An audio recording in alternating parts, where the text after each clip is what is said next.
Okay, here we go. Should be live now. Just had to set up a few things. But it's fight night, fight day. Tyson versus Jake Paul. This is very highly anticipated. There's been a lot of controversy over this whole fight and whether this should go ahead or not. But here we are. It's going ahead.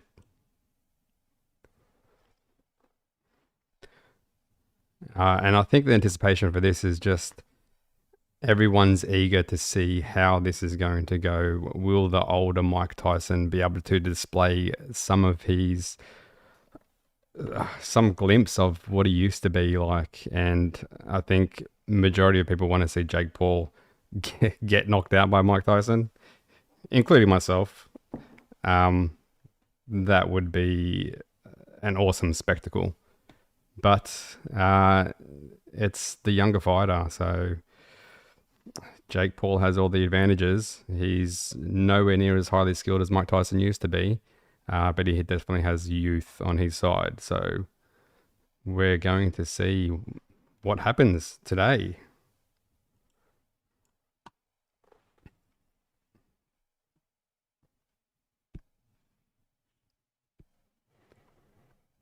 And there's been a lot of drama, especially leading up to the fight. That slap yesterday in the weigh-in. That was interesting. Let's take a look at that slap. Let me just get it up. I'll turn the three down. All right, Tyson coming out with his Mike Tyson jacket, ready to go. It's a cool looking jacket.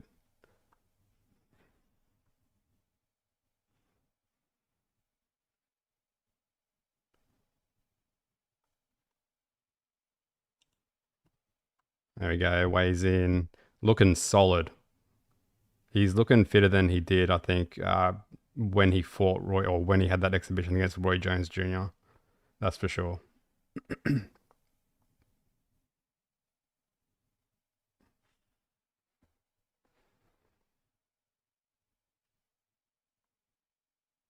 And then here we go, boom, slap.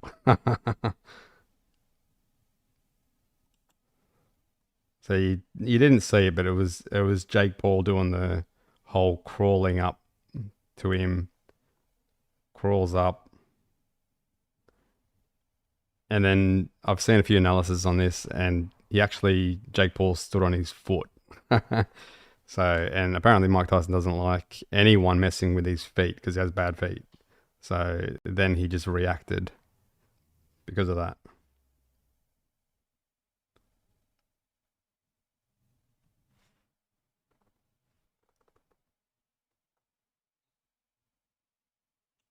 All right, I'll get some volume on it and we'll look back at it again.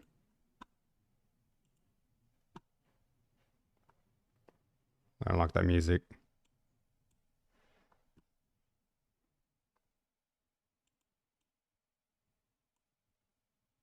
Boom. I can't hear the slap in this version of it, but I've seen other ones where you can actually hear the slap and it sounded solid.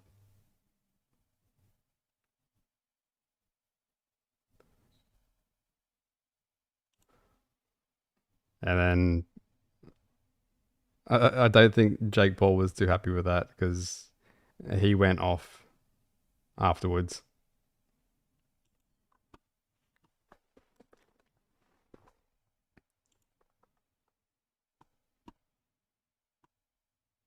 He didn't even feel it. It was quick though.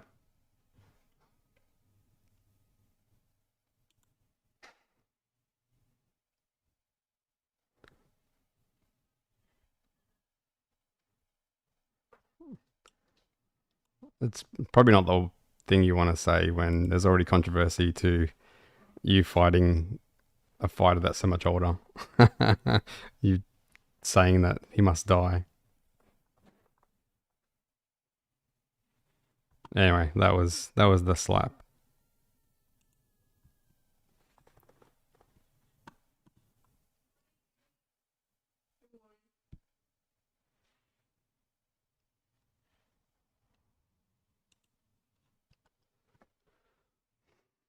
All right, so the first fight's just finished. The first undercard fight's just finished.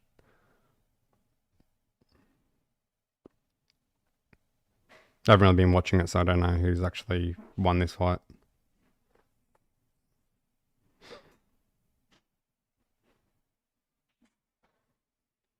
Oh, Jesus. Just watching the highlights. That guy was getting hammered.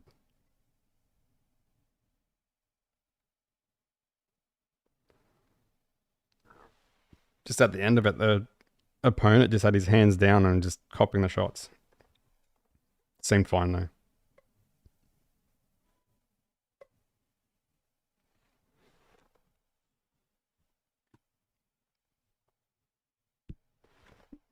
So Goyat and Nunes.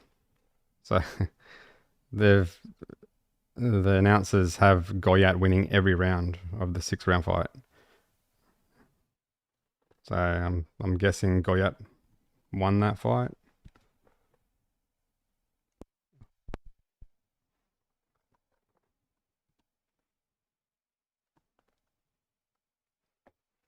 All right, so I think it's anticipated my time that the Tyson fight, the main event, will happen probably around 3 p.m., which at the moment it's 12:48. So we're looking another 2 hours and 12 minutes or so.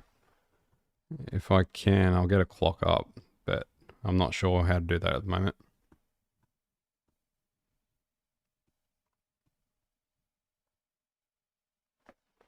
All right, they're just going to announce the winner of this first main card, first undercard of the fight.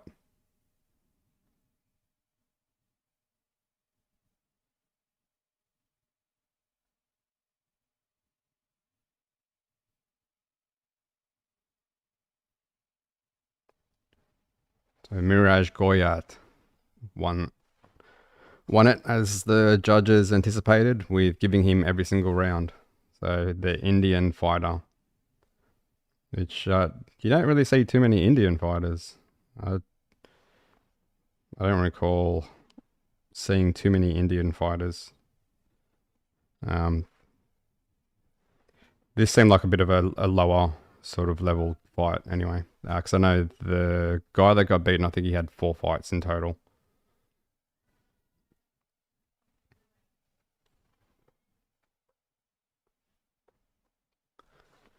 Yeah, Koyat 171 landed and Nunes 87 landed. Uh, oh yeah, thrown. I'm not going to go through it because they were taken off the screen.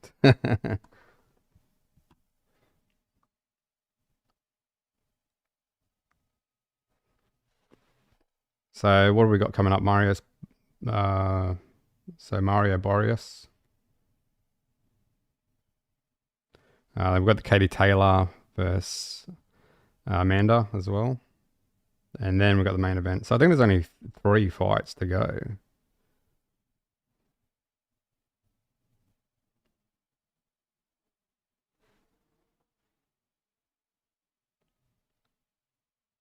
So yeah, that'll probably make sense. Another couple of hours, and then till we get to the main event.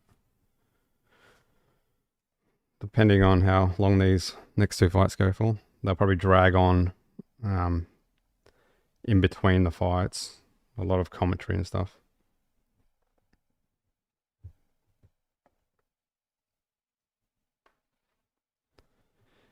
Anyway, we've got 7 votes. So we've got 86% saying Mike Tyson wins and 14% saying it'll be a draw. No one yet has said that Jake Paul will win in the poll that I have up.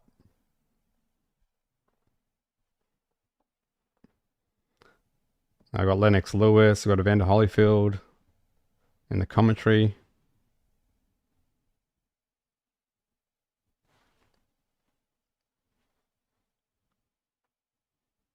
So, and this, if you have Netflix, this is a free event. Well, not free because you pay Netflix subscription, but anyone can watch it on Netflix. So it's not even actual pay per view, which is good, which is how it should be.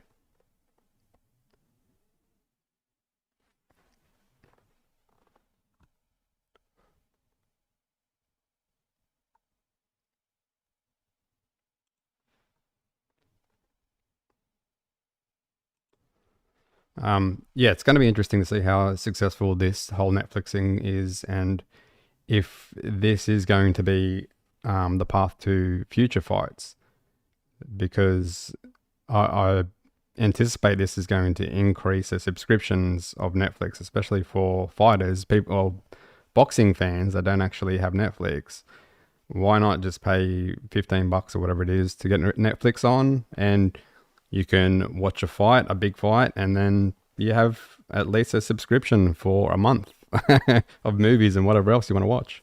So, and a lot of people have Netflix anyway, so it's a good way. It's a good way they're doing it, I think, and hopefully they continue to do it. Hopefully there's lots of success with it, and they continue to put these type of events on, and bigger fights as well, like bigger pay-per-view events.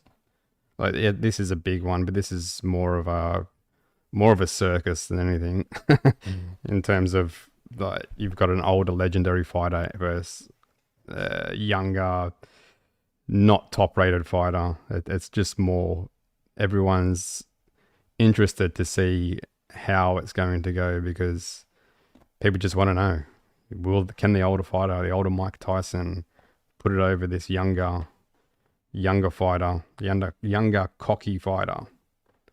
And I think that's what a lot of people, non-boxing fans especially, why they would want to tune in and see it.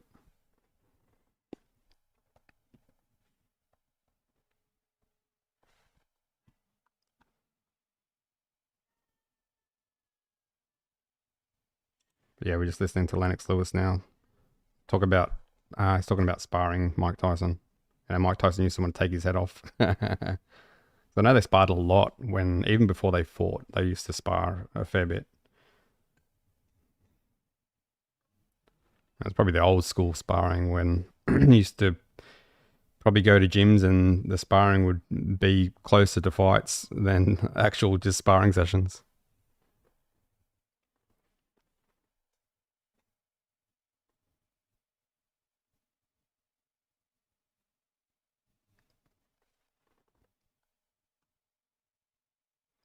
So we're just waiting for the next fight to come on. And I think, yeah, from what they showed before, I think there's only 3 fights to go. So I'll try and look up the results of the undercards, because I know there was an Aussie fighting as well.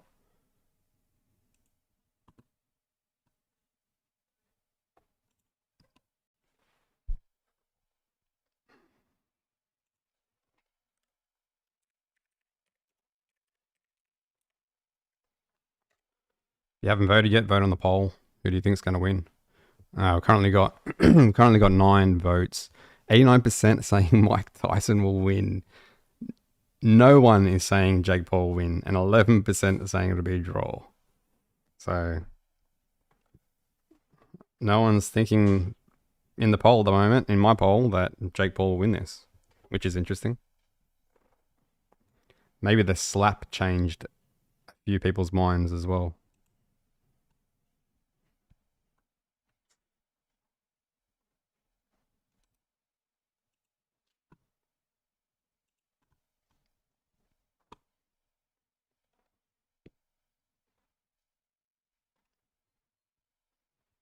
All right, so wait, let me get this up.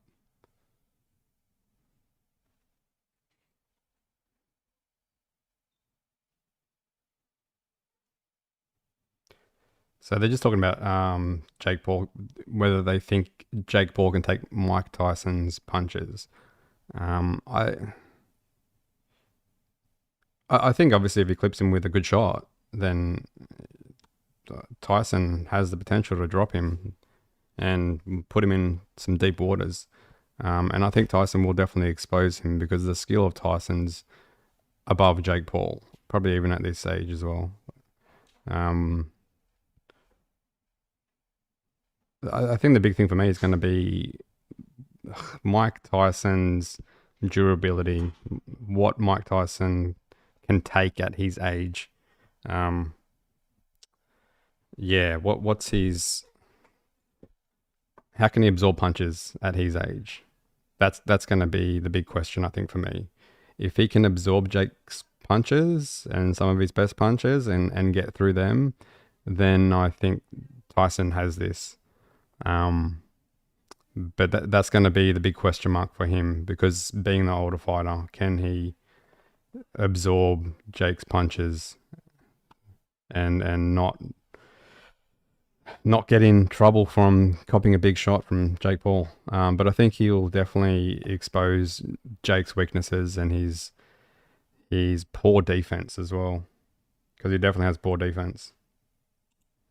All right, let me get the fight schedule up.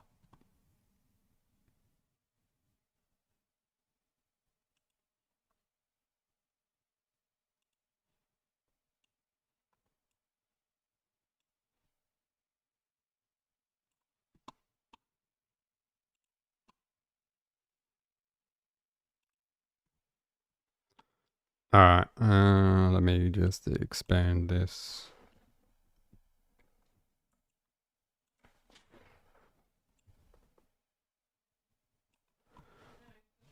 Yes, I think, what do we got so far? Oh, this is all over the place. This isn't even in order. But as you can see, there's 3 fights that haven't happened, so there's 3 fights to go.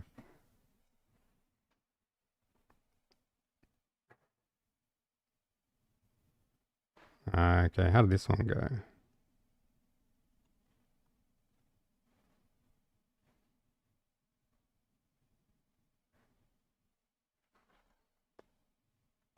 So I think Dana Coolwell, the Aussie, may have lost. Coolwell down in rounds 4 and 8. Oh, jeez. Yeah, he lost it. He not only got dropped, it seems like he lost every round. So lost every round, and then plus the 2 additional points. So each judge scored it 80 to 70. So I think that was for world title as well, I'm pretty sure. Let's have a look. Oh, it doesn't have it on there that it's for a world title. Oh, maybe it wasn't. Maybe he just had an international title or something.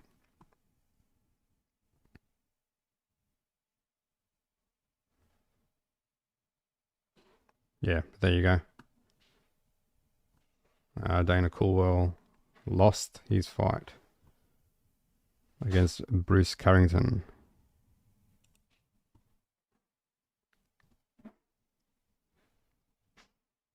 All right, so we've got the next fight coming up.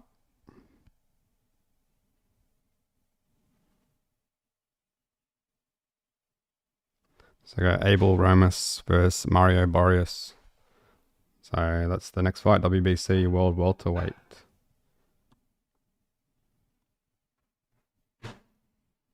So this should be a good fight. I don't know, I haven't really seen Abel Ramos before. Let's take a look at his record. 28 fights, 6 losses.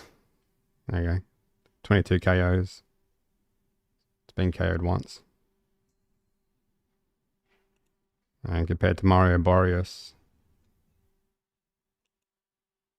once it loads.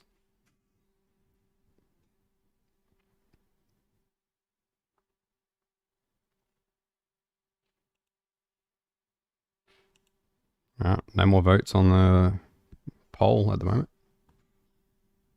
Then we've got Marius Barrios, 29 wins, 2 losses with 18 KOs.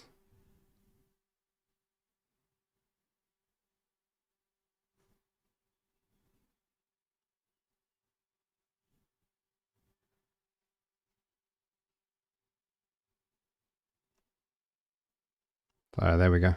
So this is the fight that's up next. So I think Mario Barrios would take him. So we've got that fight. Then we've got Katie Taylor versus Amanda Serrano. And then we have the main event. So Jake Paul 10 fights, 1 loss against Mike Tyson. 11 fights for Jake Paul with 1 loss. Mike Tyson 56 fights, 50 wins, 6 losses. I think Mike Tyson's got like 44 knockouts,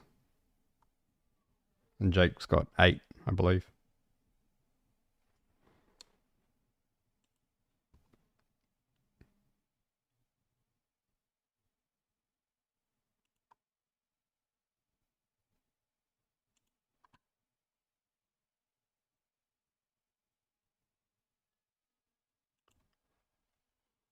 All right.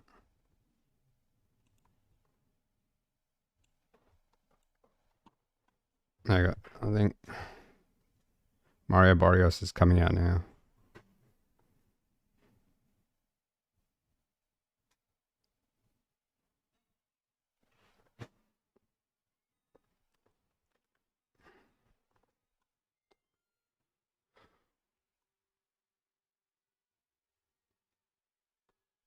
Yep, so 2 more fights until the main event.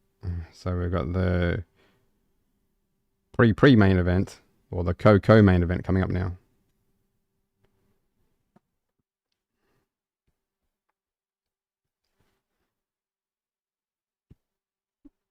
Mario Barrios started boxing at 6 years old.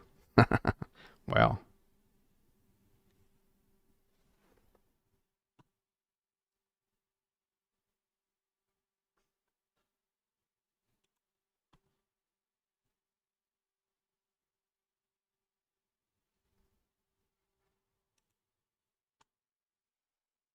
All right, so Mario Barrios just walking to the ring now as the champion.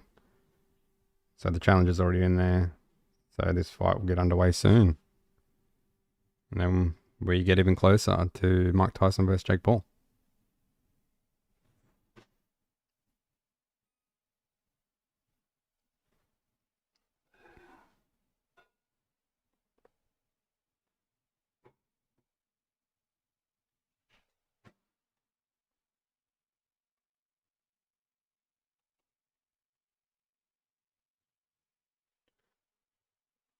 All right, Mario Barrios is in the ring now.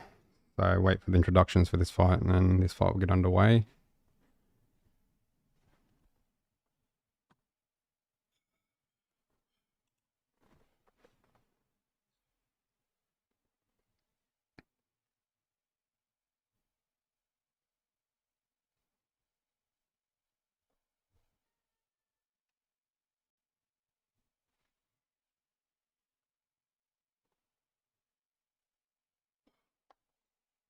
All right, here we go with the announcements of this.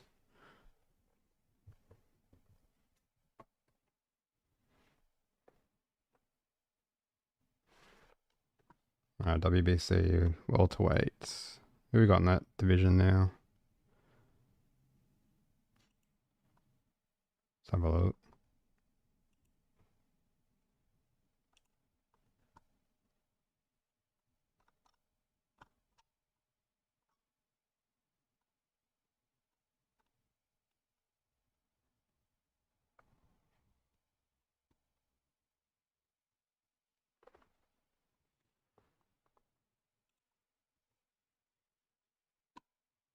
No, the changes.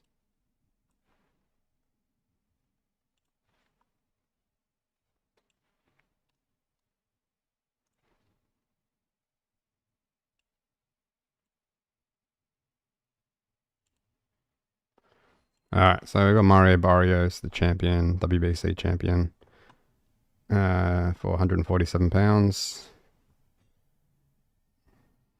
Ooh, so is Innes still in that division? He hasn't moved up yet, I don't think.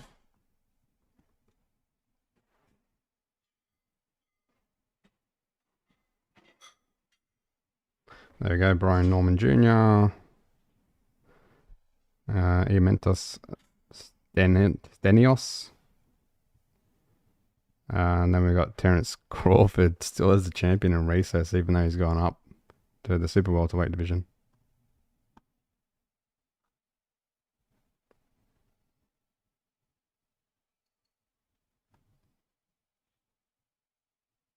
So there we go. That's the welterweight division at the moment. So Mario Barrios defending his WBC title.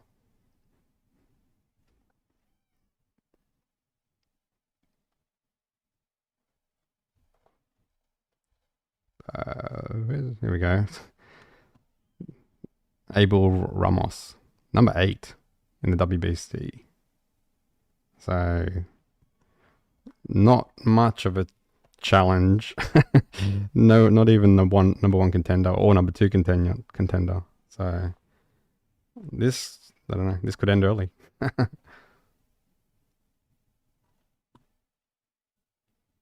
So yep, the champion Mario Barrios, and then ranked number 8 Abel Ramos. All right, this fight's about to start.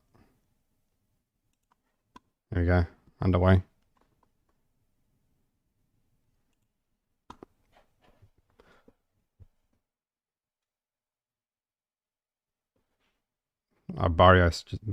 Mario Barrios just sticking that jab out again with the jab. Ramos comes back with a jab and then a right hand to the body.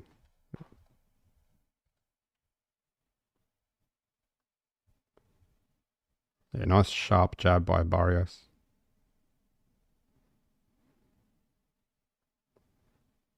Jab to the body from Ramos.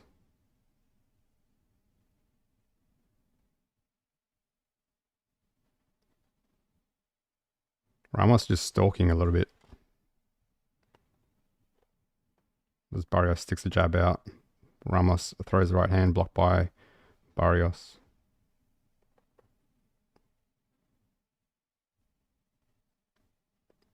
Oh, nice right hand from Barrios. And again. And goes to the body.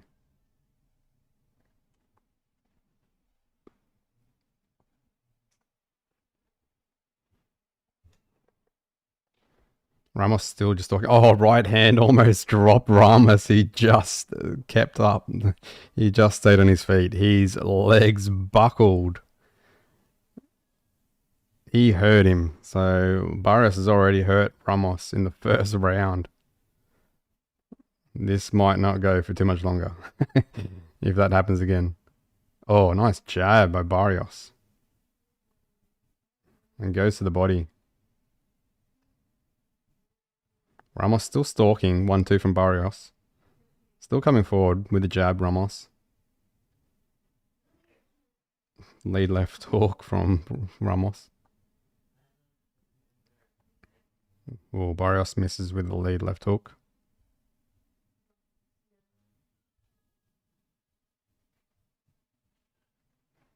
Oh, Barrios misses with the right hand. And comes back with the double jab. Again with that lead left hook from Ramos. Missing.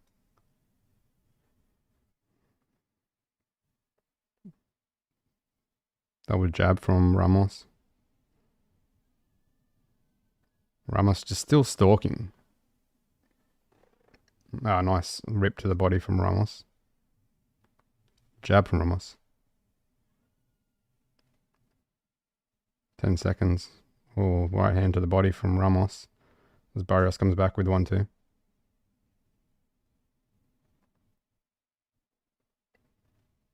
And into the round. Yeah, Ramos almost dropped from a right hand. In round 1, his feet just buckled. Almost went to the canvas, but just maintained his balance and kept going.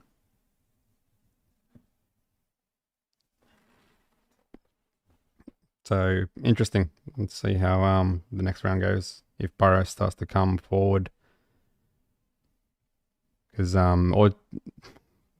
Barrios doesn't have to come forward. He just has to counter him because Ramos is just stalking. And there we go. They're showing the right hand straight through the guard.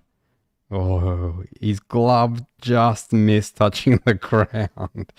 Oh, that was almost a knockdown. He did well to stay on his feet. Boom. Straight on the chin.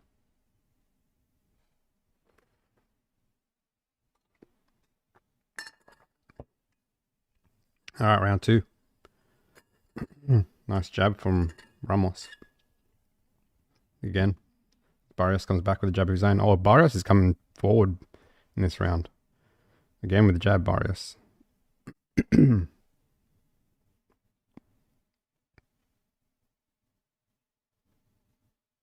Ooh, nice jab. Up jab from Barrios. Overhand right misses from Ramos. As Barrios goes to the body. Both jab together. Combination of the body not quite getting through by Ramos. Ramos sticks the jab out, missing twice. Jab left hook from Ramos, blocked. Right hand from Ramos, blocked.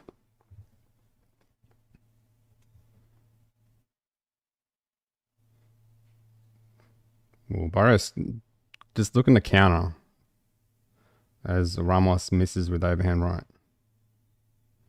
Both jab together. Ramos tries to come up with an uppercut. Barrios misses with the right hand. So does Ramos with the left hook. Oh, nice combination from Barrios. Left to the body and then finishes with the right hand.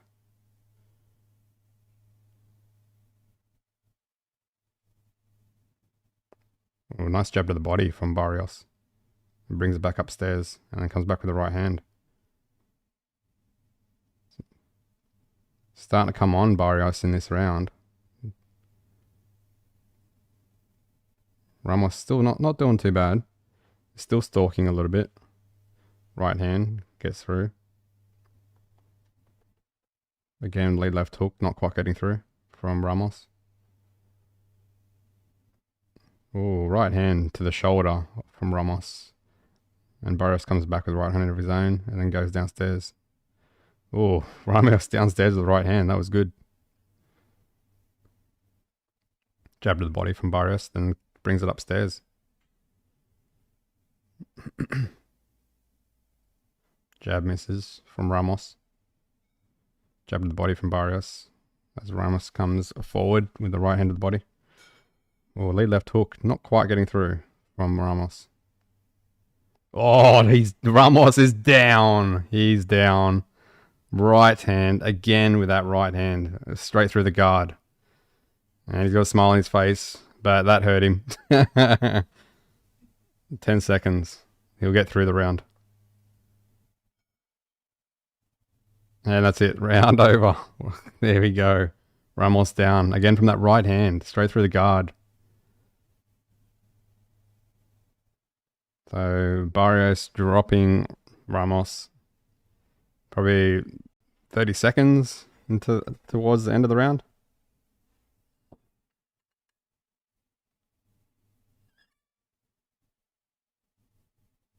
So he did the hook. Yeah. So he got through with a hook and then finished it with the right hand. But it was that right hand. Straight down the middle. On the chin. Drops him. Yeah. So jab, come around with the hook, which opened him up. And then that right hand right across the jaw drops Ramos. Good combination. Good shot. Well executed by Barrios.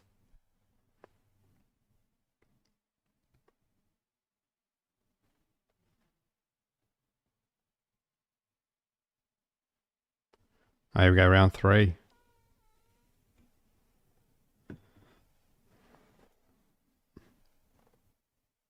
Barrios is coming on that. The first round was a bit of a feel out for Barrios, and he started to come on in that round. So we'll see if he maintains the pressure as he comes forward with the left hook.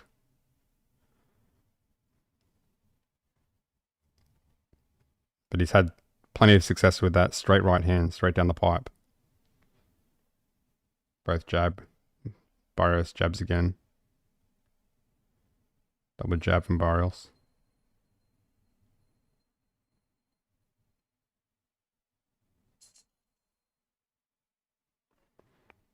Ramos coming forward with a jab.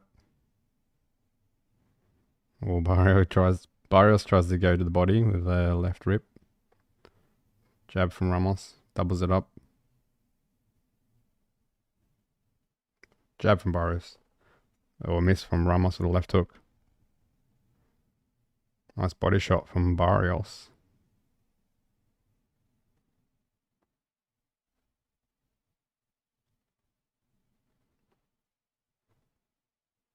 Jab to the body from Barrios. The fight's quietened down a little bit now. Oh, nice jab from Barrios. And again, doubles it up. Right hand misses from Barrios. Oh, right to the body, gets through from Barrios.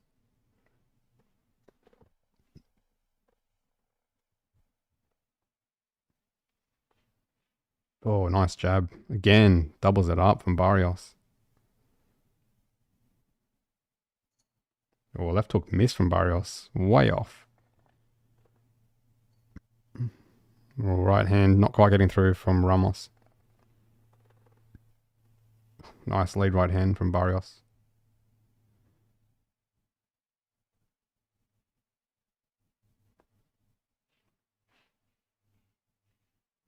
Jab getting through from Barrios.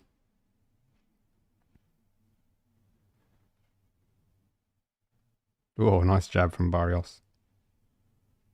Doubles it up.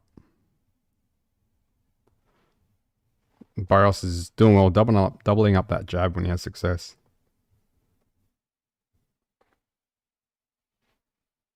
Oh, nice right hand from Ramos. Right to the body from Barrios. 10 seconds. Oh, right hand to the body from Ramos. Right hand getting through from Ramos. Misses with a lead left hook. It was a better round by Ramos, and Barrios seemed to have backed off a little bit after having success with that straight right hand knocking him down in round 2, towards the end of round 2. He kind of backed off a little bit in this round. So Ramos was able to recover, obviously, between the rounds.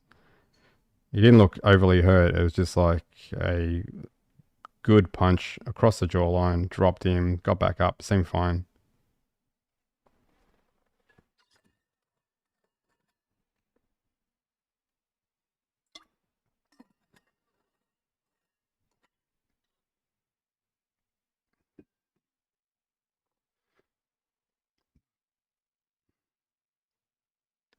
All right, seconds down.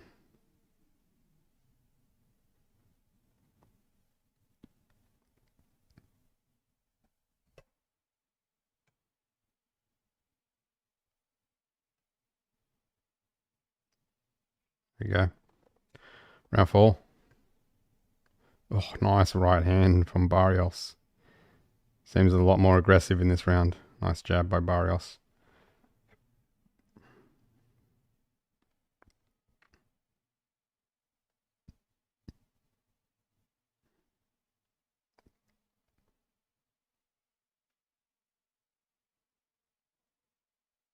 Not much happening at the moment.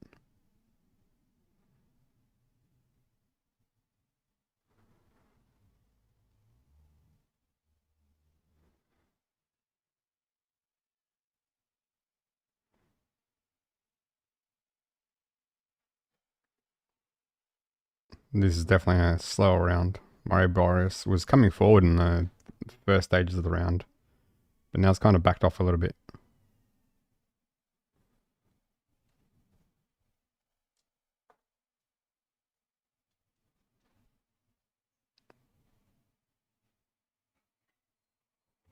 Double jab from Barrios getting through. Nice right to the body from Barrios. As Ramos goes upstairs and connects with the right hand.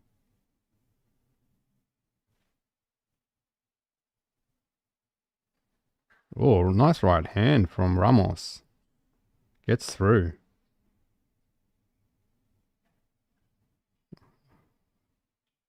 Lead left hook and comes with the right hand, Barrios. Double jab, Barrios.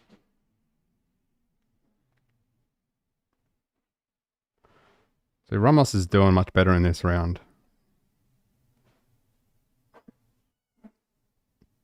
Barrios seems to have quietened down a little bit in the last 2 rounds. Oh, he comes forward with 3 jabs, getting through. But yeah, Barrios seems to be backing off a little bit. Not really doing as much as he probably should be. Oh, nice combination from Ramos.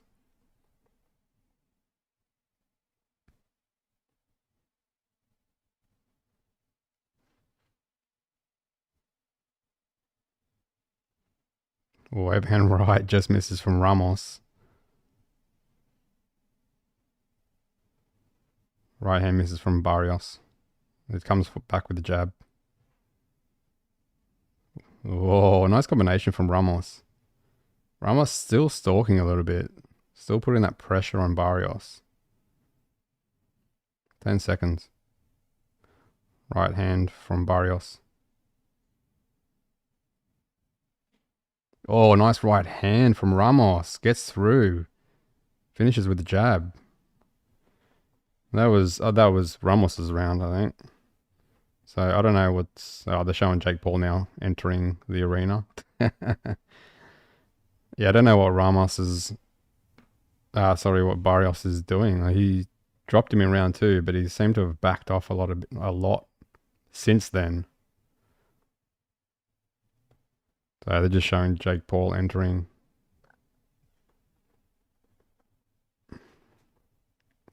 Oh, Tyson, he's got his jacket back on. Iron Mike. The crowd just erupts. They didn't really react much with Jake Paul, but as soon as they seen Tyson, you can just hear the roar of the crowd. He's definitely the fan favorite. Everyone wants him to win, or most people want him to win anyway. As you look at the poll, 90% saying Mike Tyson will win. No one is saying Jake Paul will win, and 10% saying it'll be a draw out of 10 votes.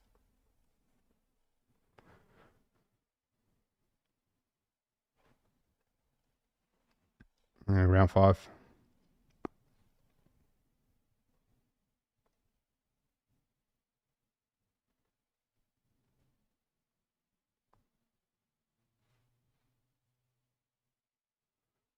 So, oh, nice right hand from Barrios, and then comes back with a jab. Barrios seems to be stalking in this round instead of Ramos.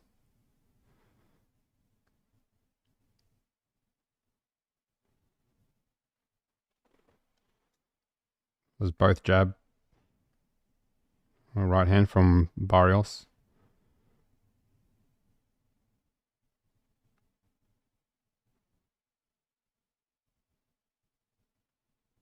Barrios needs to come in with some combinations, I think. If he's not going to counter and not going to catch him in the counter, has he double jabs or comes through with the right hand. If he's not going to counter, the counter's not working for him. He needs to come forward with the combinations. Or even counter with the combination. As Ramos comes forward with combination.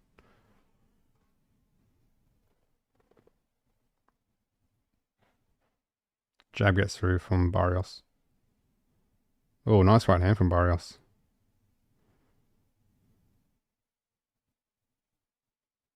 Ooh, good jab from Barrios. Overhand right, blocked by Ramos.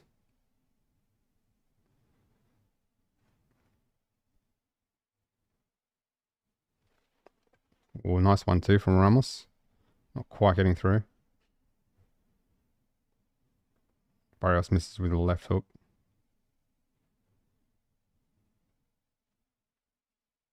Oh, nice uppercut from Barrios. And tries to come with a left uppercut. 1-2. Not quite getting through from Barrios. Oh, right hand gets through from Ramos.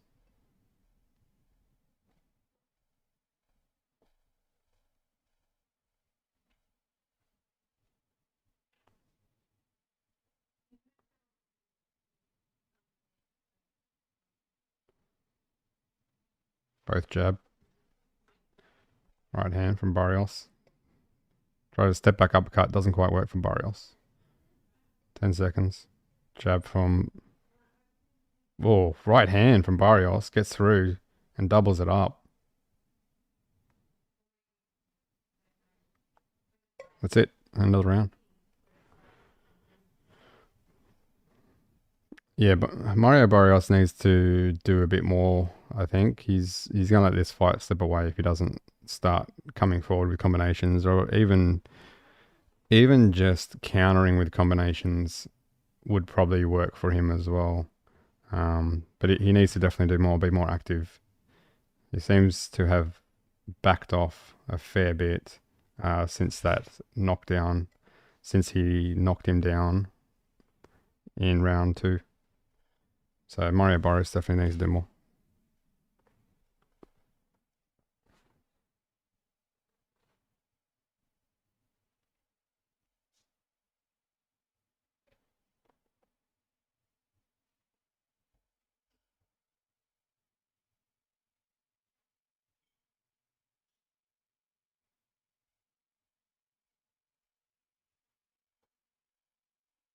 Round six, or Barrios versus Ramos.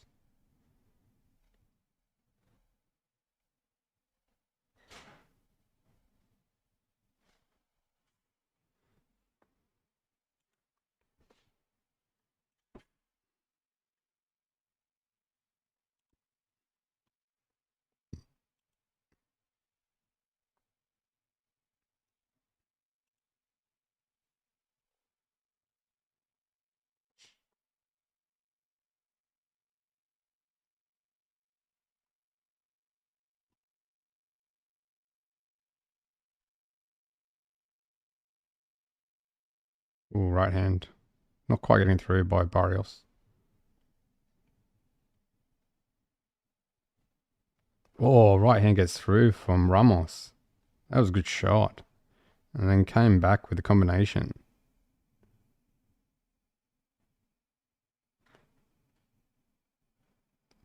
Oh, nice shot. Nice combination. Nice combination from Ramos. He's coming back. He throws a jab to the body. Barrios double jabs and comes over the top. Swinging right hand from Barrios misses. And then Ramos returns the favor, but blocked by Barrios.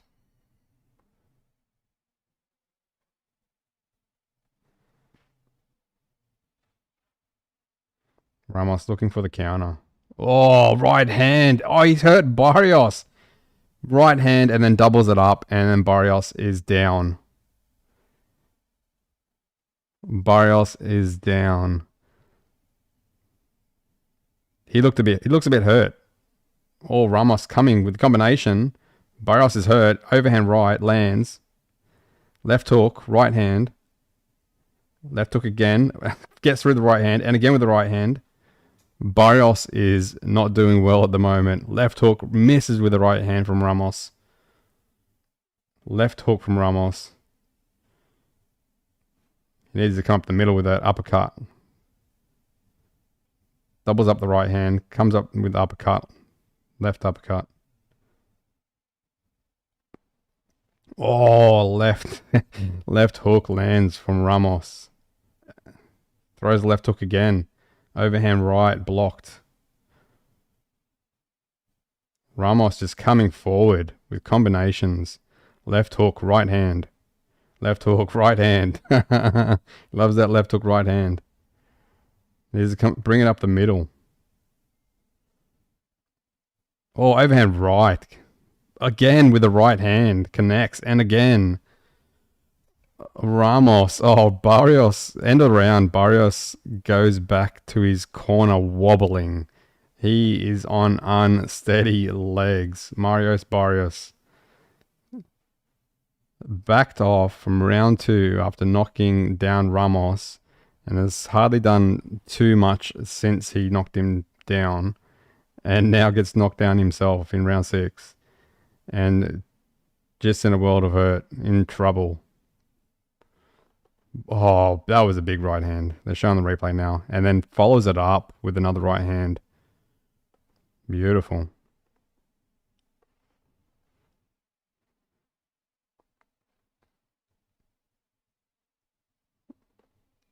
And Mario Barrios was lucky not to go down again.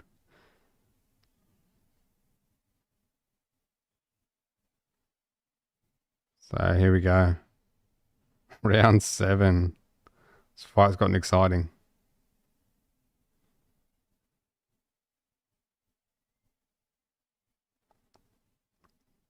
Nice jabbing from Barrios.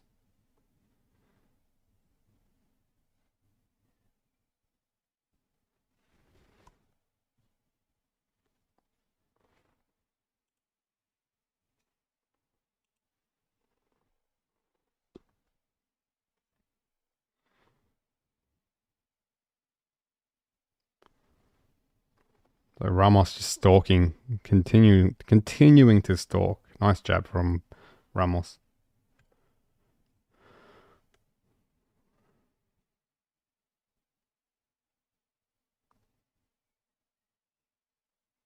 Double jab from Ramos.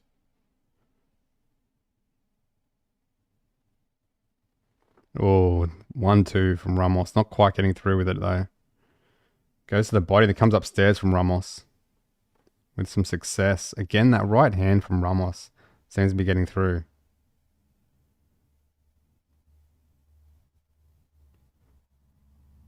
Little upcut from Ramos gets through. Oh, overhand right. He has success with that overhand right, Ramos.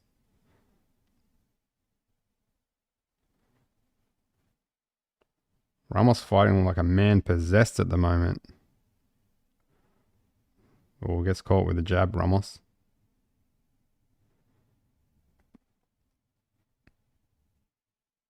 Right hand from Barrios. Not quite getting through. Oh, lead left hook blocked from Barrios. As Ramos throws a right hand. Again blocked. Nice jab to the body from Ramos. Again. Overhand right missing from Barrios and then continues jabbing. Then goes to the body with a left hook.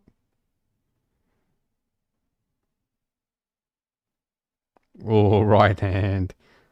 Not quite getting through from Ramos. Oh, that one does get through from Ramos.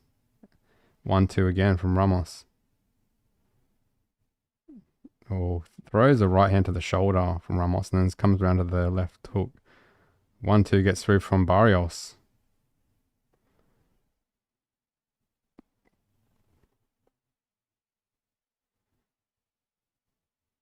Jab to the body from Ramos. And goes upstairs. 1-2 from Ramos. 10 seconds. 1-2 again. From Ramos. Misses with the left hook. Tries to come back with the right hand, but blocked by Barrios.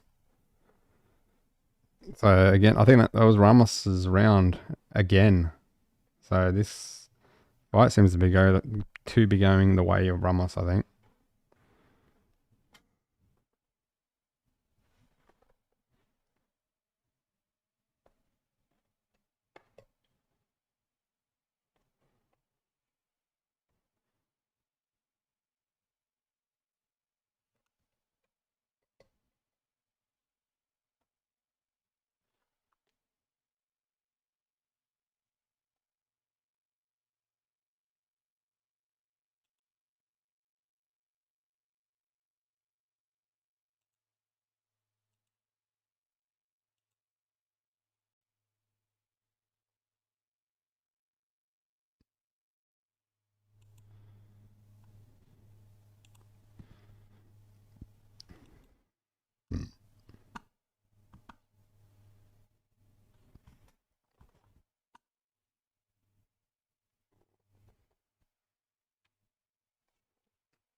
All right, round 8.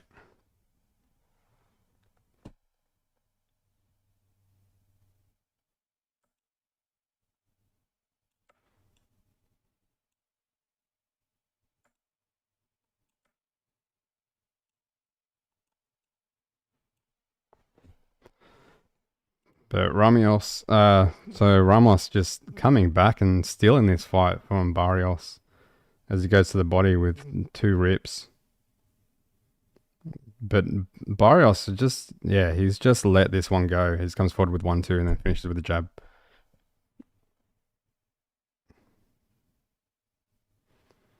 But Ramos still just stalking 1-2 from Ramos. Not quite getting through though. He finishes with a jab as Barrios goes to the body with a jab. Oh, nice combination from Ramos. Comes back with a jab from Ramos. Jab gets through from Barrios. Throws a combination that misses. Then Ramos comes back with a combination of his own. But Ramos still just stalking. Lead left hook blocked by Barrios.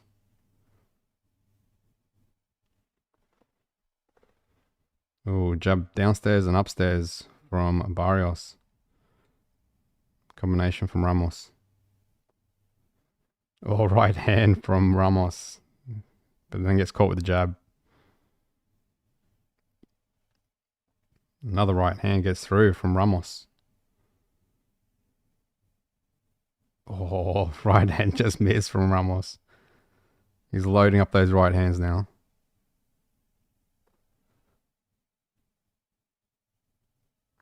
Oh, left rip. That was nice.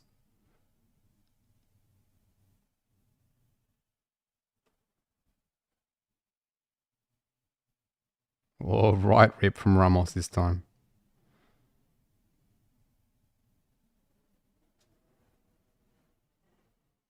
Oh, right hand gets through from Ramos. And goes to the body and then comes back upstairs from Ramos. Both jab.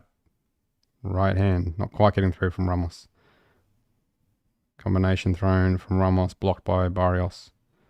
Barrios comes back with a combination of his own. 10 seconds.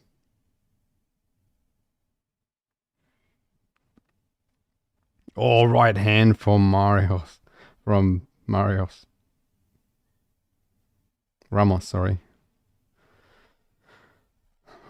So Ramos finishes that round with success. Nice right hand. So I think Ramos has taken that. Ramos has just stolen this fight from Mario Barrios.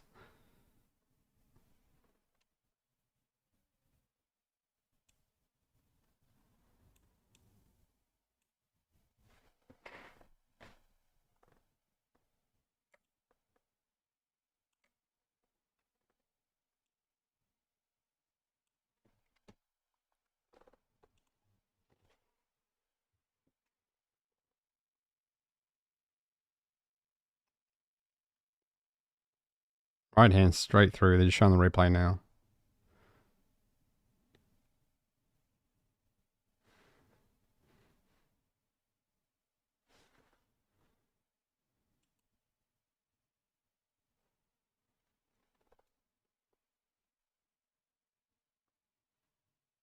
So here we go. What are we up to? Round 9? Yeah, round 9.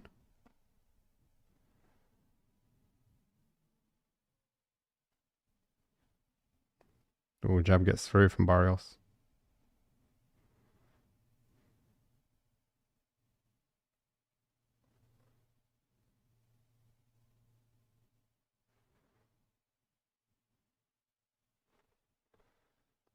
Nice jab from Barrios. Jab downstairs, jab upstairs from Barrios. Oh, right hand almost landing flush from Ramos.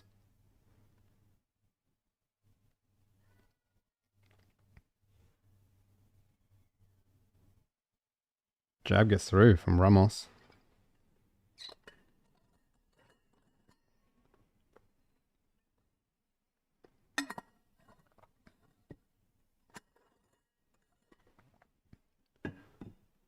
Oh, nice body shots from Ramos. Barrios comes back with a flush, a jab. Oh, nice jab from Barrios. It was stiff. Oh, right hand from Barrios. Just glancing. Ramos just stalking. Oh, jab getting through from Barrios. And continues the jab. Ramos comes back with a combination though.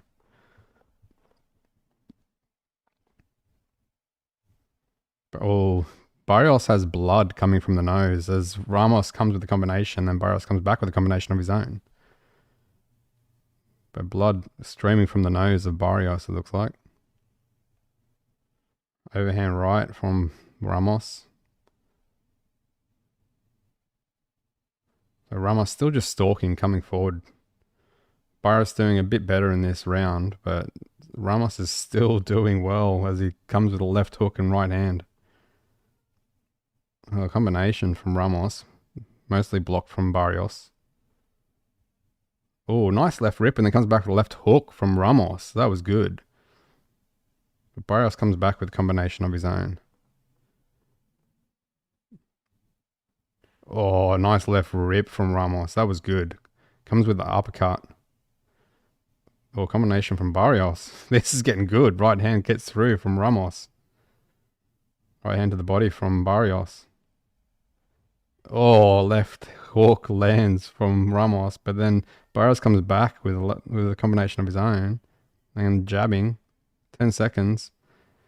Ramos misses with a left hook and then throws a low blow. Jab gets through from Ramos. Right hand blocked from Barrios. And that's it. End of round 9, I think, right at the moment. But this fight's getting good. I don't know if it's going to go the distance. I can't tell. It probably will, but it's getting exciting. I think Barrios knows that he needs to do a lot more and probably have to get a knockout because Ramos has just come back and stolen this fight from him. Since round 2, Ramos has just come back and yeah, Barrios just hasn't looked as good as he was in the first opening stages of the fight, or the second round really. There's a show on the replay now. Yeah, right hand gets through from Ramos. Oh, that hook, left hook got through from Ramos as well.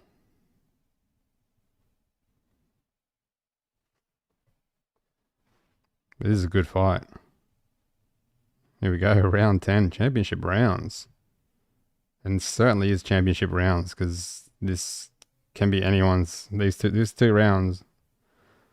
Barrios is coming forward now. Oh, lead left uppercut from Ramos. But Barrios comes back with a combination and then Ramos comes back with a 1-2 of his own. Nice jab from Ramos. Oh, Barrios like triples up that jab. It was nice.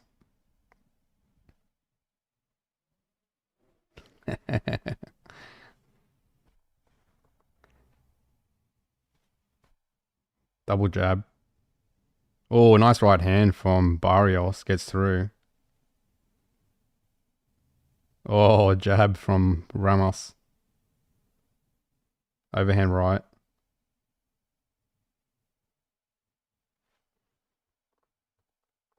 Barrios slips the jab.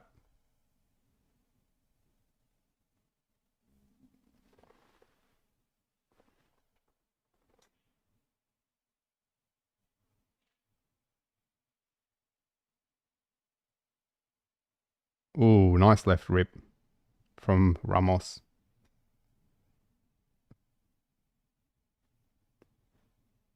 Ooh, 1-2 from Ramos.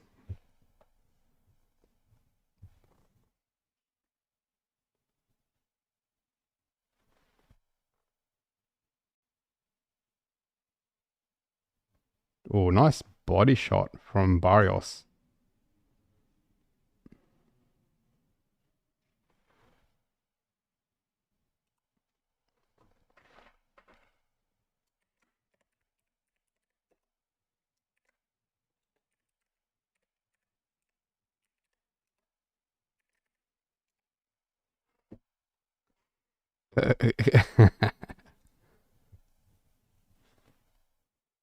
Oh, nice uppercut from Ramos. Combination from Barrios. Barrios coming back with the combinations now. As the blood starts to flow from Barrios. Oh, 1-2 from Ramos. Not quite getting through. Swinging right hand from Barrios just completely misses. As he comes with the lead left hook.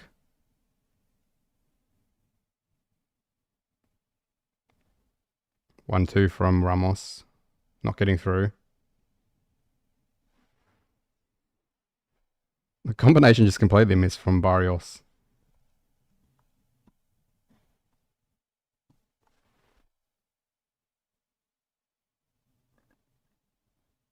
Oh, that was a big overhand right they got through from Ramos. That was good. That was nice.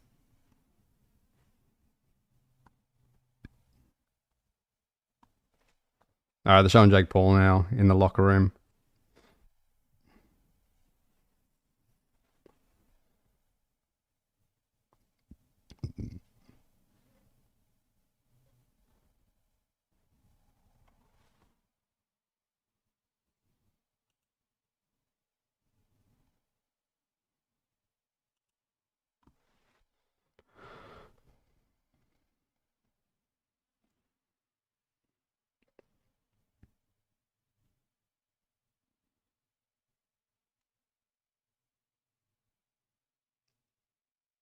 He's lacing up his shoes at the moment, Jake Paul.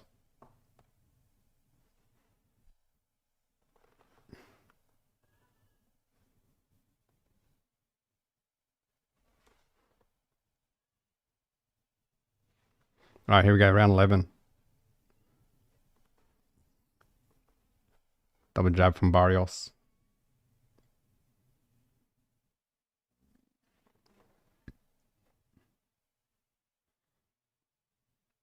Well, jab gets through from Barrios. I don't know if there's blood from Ramos or if it's just off the gloves of Barrios and he's put it on from himself onto Ramos. Oh, nice jab from Barrios. Barrios doing well in this round.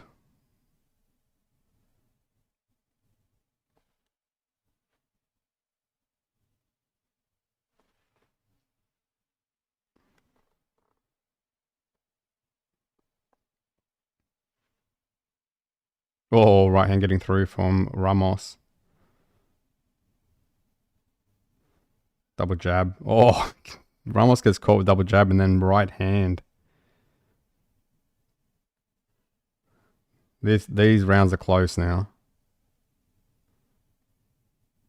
Oh, nice jab from Barrios and then goes downstairs. Oh, Ramos just misses with that left hook. Gets caught with the jab, Ramos. 1-2 blocked from Barrios. Oh, combination gets through from Ramos. Oh, good combination from Barrios. But Ramos just keeps on coming forward.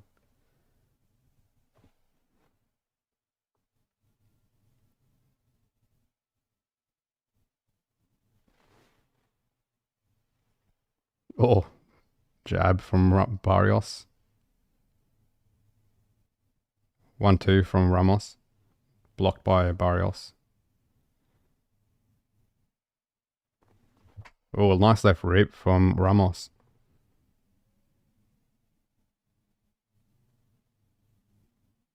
The same Ramos has a cut under his left eye, so it seems like it was blood from Ramos. So he's got a cut under his eye. Oh, nice jabbing from Barrios.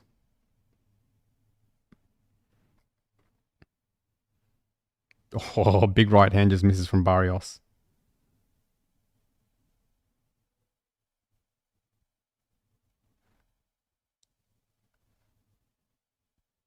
Oh, lead left hook blocked from Barrios.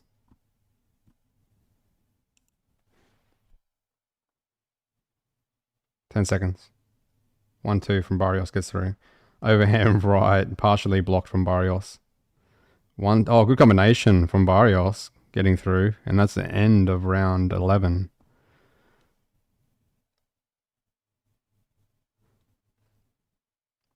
All right, so what do we got? 92% saying Tyson win. No one's saying that Jake Paul will win, and 8% saying it'll be a draw. So no one thinks that Jake Paul's going to win this fight at all. What do we got? One more fight after this, and then we go to the main event with Jake Paul versus Mike Tyson. Or should I say Mike Tyson versus Jake Paul? Because Mike Tyson's, let's be honest, he's the big name here.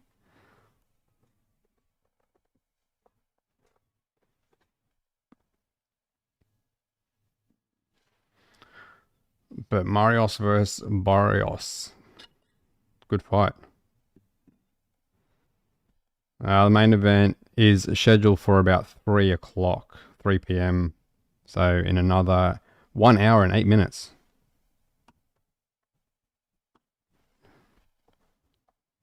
So we've got the co-main event coming up next, which will be a 12 rounder, but I think that's 2 minutes. So then even if that finishes early, they'll just put a whole heap of fluff in until about 3 p.m. Good combination from Barrios. No worries. Oh, good right hand from Ramos getting through. Blood just covering the face of Barrios. I'll see you at the main event. Barrios coming forward. Just possessed. Oh, big overhand right from Ramos. He's just stalking him now. Missing with the overhand right from Ramos. Oh, lead left hook blocked from Barrios. Oh, 1-2 from Barrios. Ramos trying to set up that left hook. Oh, jab gets through from Barrios. This is brutal. Double jab from Ramos. Jab to the body from Barrios. Oh, good combination. Finishes with uppercut from Barrios and double jabs. Combination miss from Ramos. Oh, nice right hand gets through and then finishes the left hook from Ramos. Barrios on the back foot. Overhand right misses from Ramos. Oh, combination getting through from Barrios. Oh, nice right hand from Ramos. I think Ramos is winning this round so far, but it's close. Oh, overhand right again. Slightly gets through. Not flush though. Oh, jab to the body and then comes around a left hook from Barrios. Oh, good jab from Barrios. And comes back with the right hand. Then jabbing again. And then a hook. Good finish by Barrios. Oh, good combination from Barrios. Oh, he's going for it, Barrios. As Ramos is on the back foot. Again with the right hand. Getting through from Barrios. Left hook block from Barrios. 10 seconds. Oh, left hook misses and then gets caught, Ramos.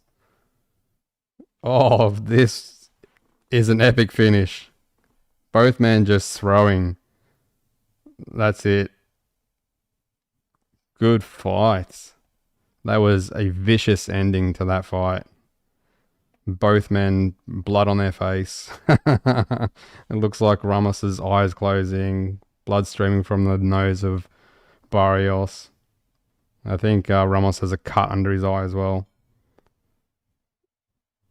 But that was an epic finish. That was good. Very entertaining. But I think, I don't know, watching that, I think Ramos just won too many of those rounds. Barrios, I think he left it too late to come back. And even when he did come back, those later rounds they seemed like they were pretty close anyway. So they seemed like rounds they could have gone either way. Where I think in the middle stages of the fight, Ramos just won them, I think, pretty evidently.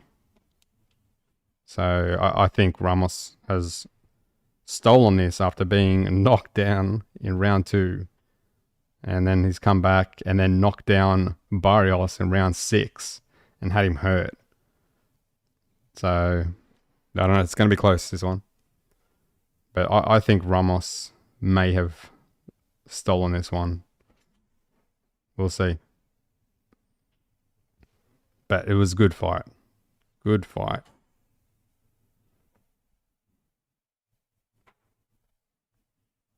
So, we'll wait for the decision. But yeah, I think this is going to be a close one. I wasn't scoring, so I don't know which way it could have gone. So, but just from watching it, I think Ramos won it. What do the commentators have it? They've got it Barrios 114 to 112. So they were actually scoring it, and they think Barrios won it. But they're counting some of those rounds leading up to round 6 as Barrios winning it, which I don't think so. I think some of those rounds were pretty close. Rounds 3 to 5, I think they could have gone either way. And then obviously Barrios got dropped in round 6, so he definitely lost that round. So this will be close.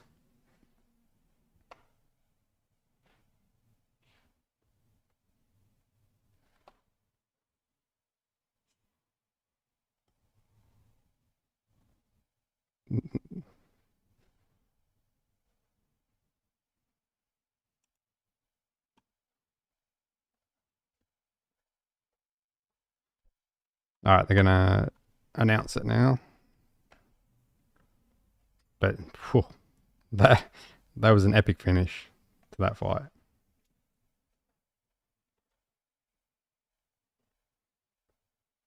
114, 112 Ramos. 116 to 110 Barrios. It's gonna be a split decision. This split decision. 113. Oh, it's a draw. It's a split draw. uh, there you go. Oh, I'm happy with that. That was a good fight. It could have gone either way, but yeah, split draw. That's fine. I'm actually happy with either way it went, as long as the judges' scorecards were pretty close, which they seem like they were. But yeah, there we go, split draw. So one judge scored it to Barrios. One judge scored it the other way, and then one scored it even. So one judge scored it to Ramos, and there, yeah, one scored it even. So let's do this one again. That was good. Good fight.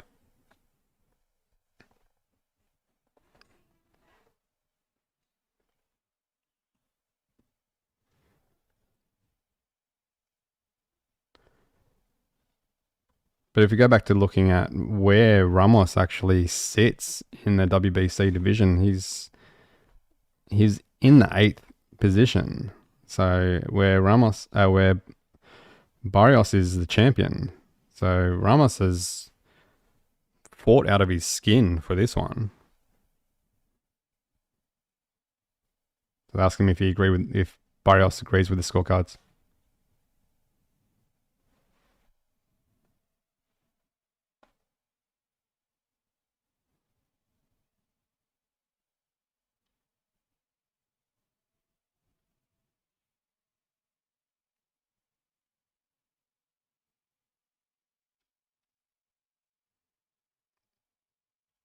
Yeah, he didn't really answer the question if he's happy with it or if he agrees with it.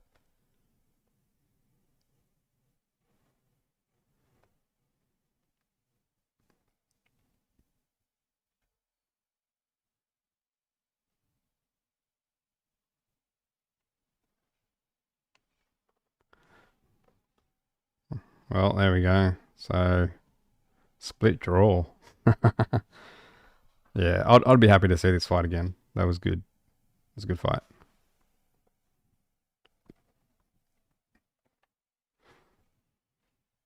But Ramos, yeah, like I said, as being number 8 in WBC division, he's definitely fought out of his skin, and this should elevate him in that division for sure.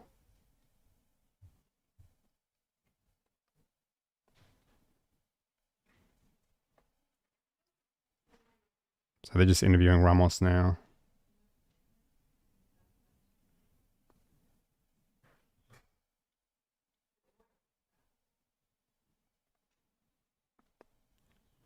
Yeah, both fighters, looking at their faces, they look pretty battered up. So there's a good war.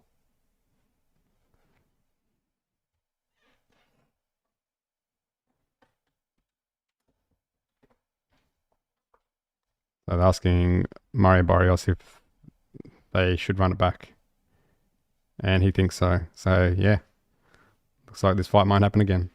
That'd be good. Or he sits down with his team and like, nah, let's not fight this guy again. We escape with the belt. We escape retaining the championship. Let's not risk it again.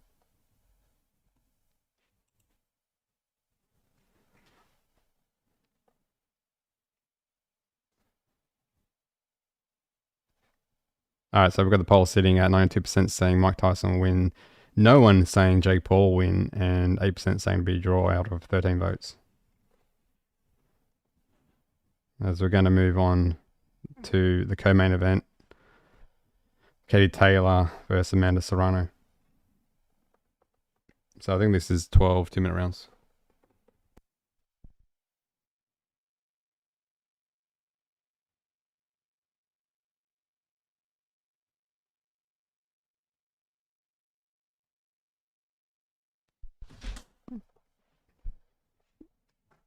All right, so yes, one more fight into the main event. So Mike Tyson versus Jake Paul. They will be 8 2-minute rounds. They'll be wearing 14-ounce gloves. So, and I guess that's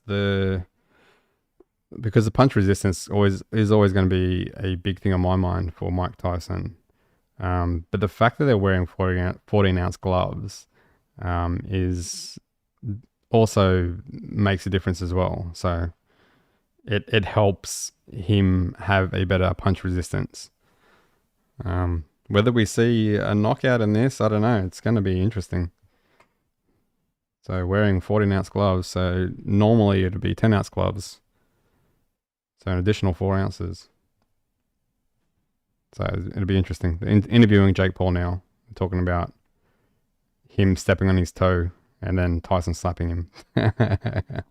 You shouldn't step on Tyson's toes. He'll slap you.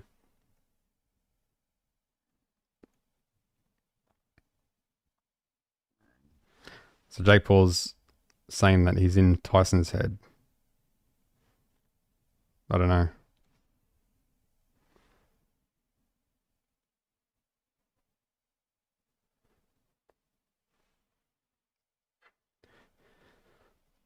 And so Jake Paul reckons he's not nervous.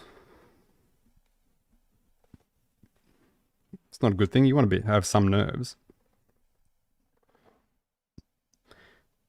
And I guess another thing as well with the whole slapping, it is interesting because you kind of get a glimpse of Jake's reactions as well. There was he didn't even move. He didn't even have time to react or respond or put his hands up or anything. He just come out of nowhere, boom. I mean, you're doing a face off. You always got to be prepared for something. You should be watching the other guy. Like, what are they going to do? Are they going to try and do something? Am I going to react? Am I going to try and block whatever they try and throw at me? So that's a small, tiny glimpse into the fight. Whether it means anything, I don't know. Maybe it doesn't. But maybe it does.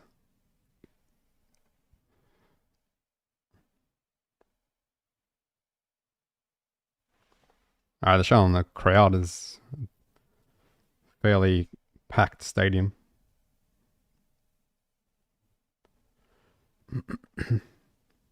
All right, we're looking at 86% saying Mike Tyson win. Now we have 7% saying Jake Paul win and 7% saying it'll be a draw. So we finally have a percentage for Jake Paul. It was sitting at 0%.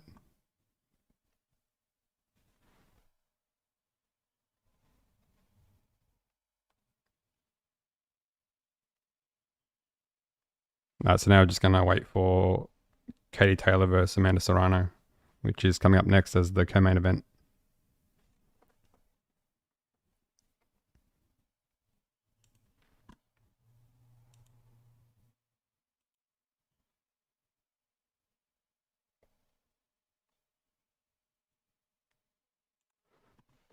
So there we go. Co-main event.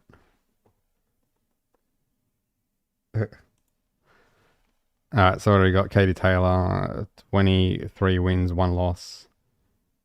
Amanda Serrano with that crazy record of 47 wins, 2 losses, 1 draw. So Amanda Serrano, definitely the more experienced fighter. These two have already met, where Katie Taylor won by a controversial decision. So they're doing it again. Katie Taylor, the older fighter by 2 years, 38. And Amanda Serrano, 36. Amanda Serrano's a southpaw, Katie Taylor's orthodox. So it's always an advantage to be southpaw, I think. Because majority of the fighters that you're fighting are orthodox. So you're used to fighting orthodox fighters, where orthodox fighters aren't always used to fighting southpaws. So they have to make that adjustment.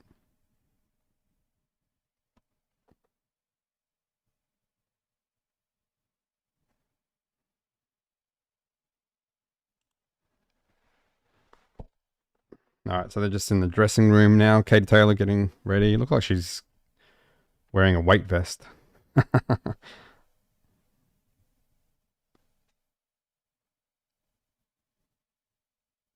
Yeah, so Amanda Serrano just warming up at the moment.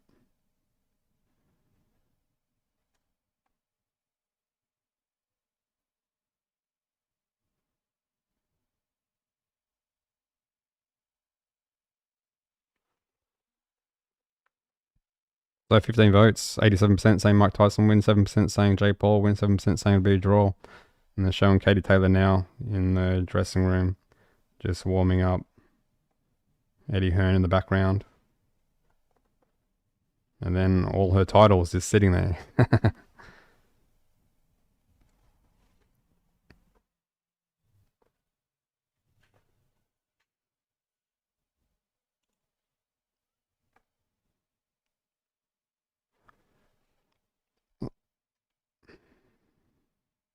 So, Undisputed Championship coming up next. Co-main event.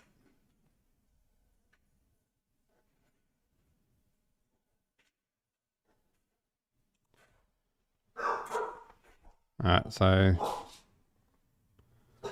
just wait for Katie Taylor and Amanda Serrano to come out. So Amanda Serrano will obviously come out first, and then followed by Katie Taylor as the champion for this Undisputed Clash. And they're just showing the crowd there now.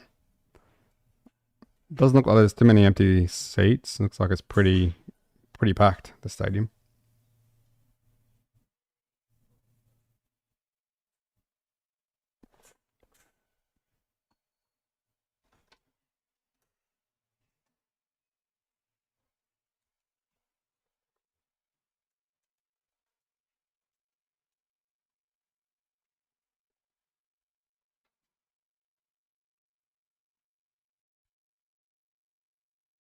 All right.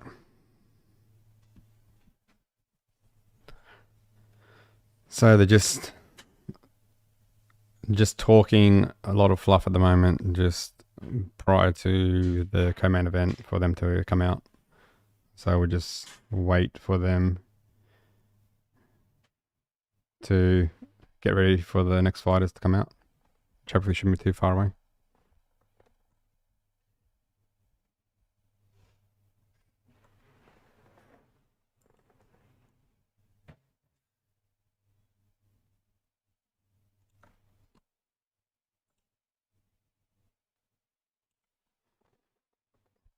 Yeah, I don't know what's going on. You can't even hear them. They're trying to talk. The commentators. The microphone was broken. Technical issues.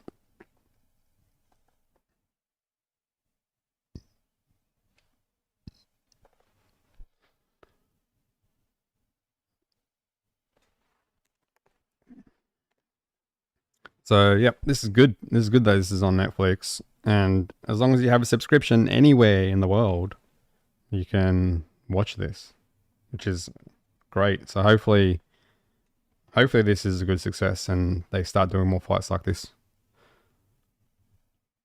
because some of the pay-per-view prices are pretty crazy. Like you're paying upwards of $70. So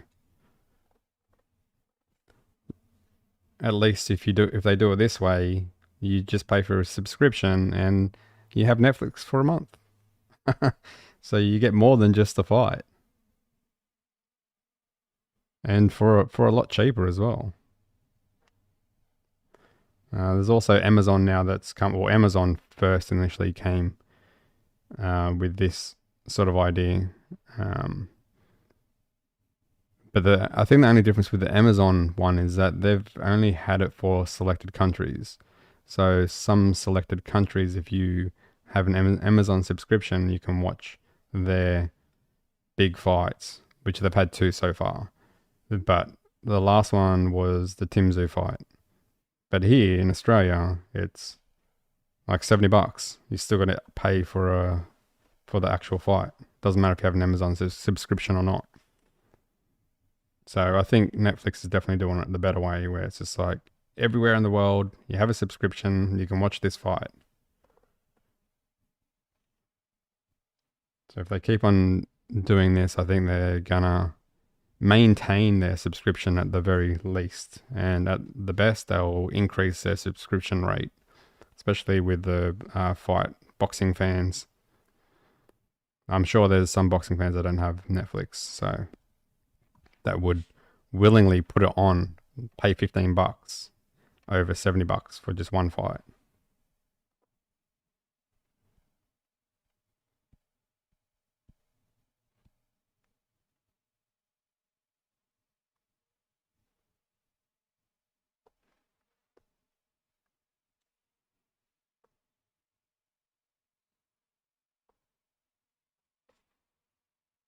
All right, so we should have the fight main event coming up soon, and we've probably got another depending on how quick this fight goes, probably another 45 minutes to an hour before the main event. So still a bit more time to go. And I'm going to go get a drink of water. I'll be back.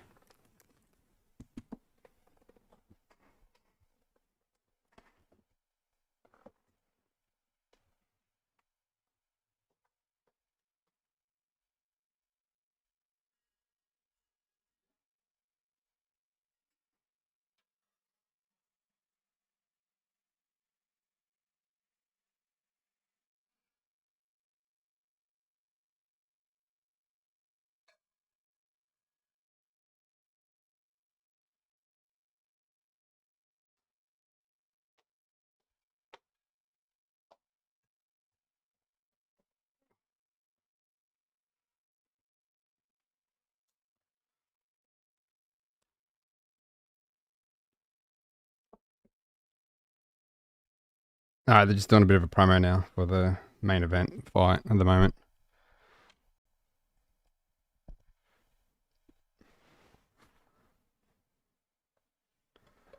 You see old footage of Tyson.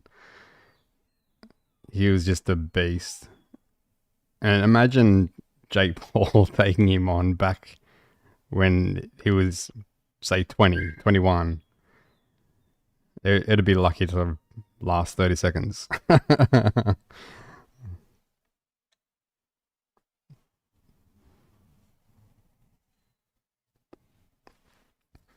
right, we got 88% saying Mike Tyson wins, 6% saying Jake Paul wins, 6% saying it'll be a draw out of 16 votes.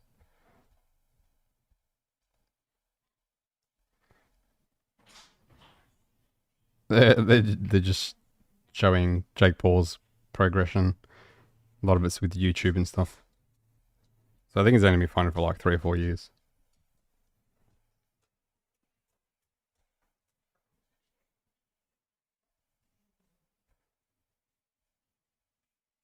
And he hasn't fought many actual boxers. I think the only probably legitimate boxer he's fought was Fury. And he got beaten.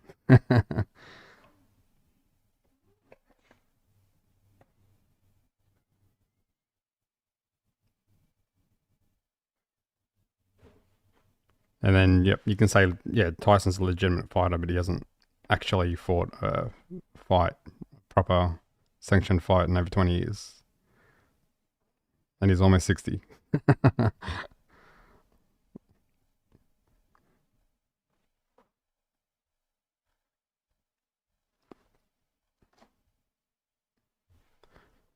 And all the risk is in well, I don't think this ends well for Jake Paul either way. If he beats Tyson, even if he knocks him out, no one's going to like him. But if he loses against him, then everyone's going to be like, well, you lost against an almost 60-year-old fighter who hasn't fought in over 20 years. And you expect to be a world champion. That's not going to happen.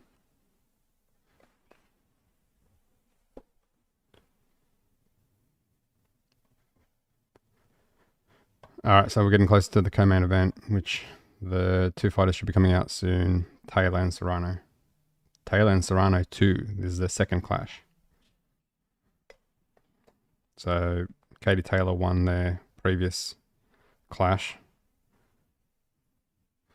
And I think that was very controversial. A lot of people thought that Amanda Serrano should have won it. So we'll see what happens this fight. It's going to be interesting.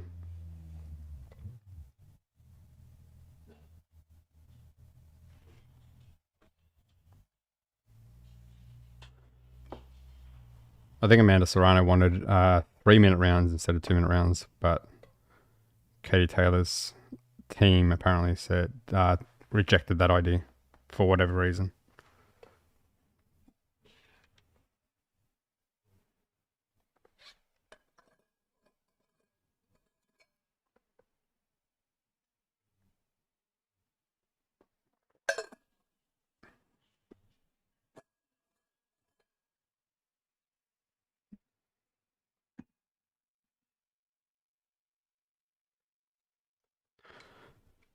But Amanda Serrano is definitely the more experienced fighter. So even though Katie Taylor holds all the belts, Amanda Serrano is the more experienced fighter.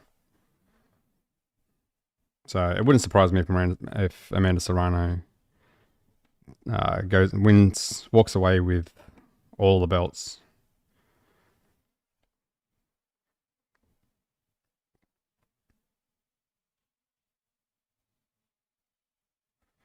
Yeah, they're just talking now in the commentary, talking about how they're thinking that Amanda Serrano's going to be aiming for a knockout. And yeah, maybe if you think that you lost the last fight unfairly, then what do? When you fight again, you want to make sure that you don't lose, and the only way to do that and not be stolen from you is to knock that person out. So that probably would be her thought pattern.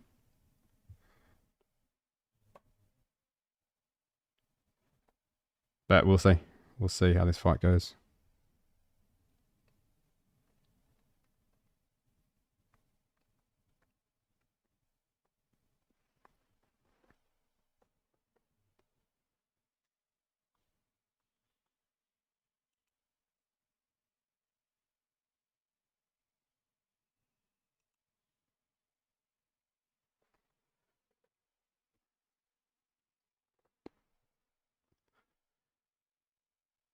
Alrighty.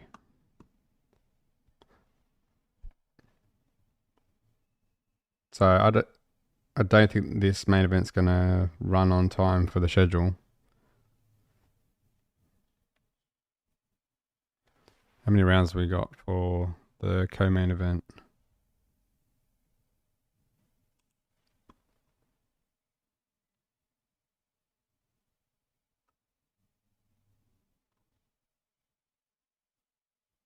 I can't see the rounds. I don't know how many rounds this is.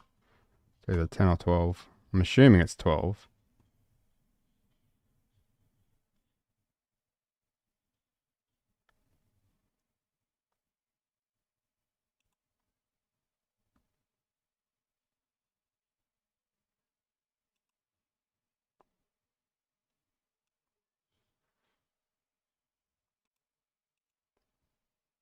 All right. Okay, so Katie Taylor versus Amanda Serrano is 10 2-minute rounds for the Undisputed Championship.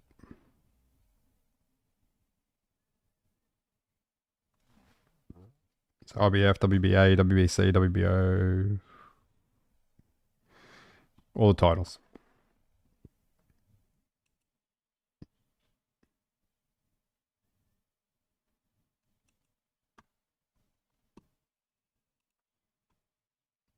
They're just showing a preview for the last fight.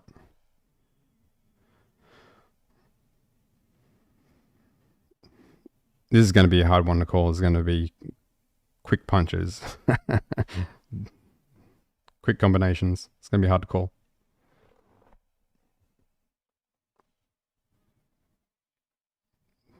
Yeah, they're showing their last battle, Katie Taylor versus Amanda Serrano. Yeah, Katie Taylor looked hurt towards the end of the fight.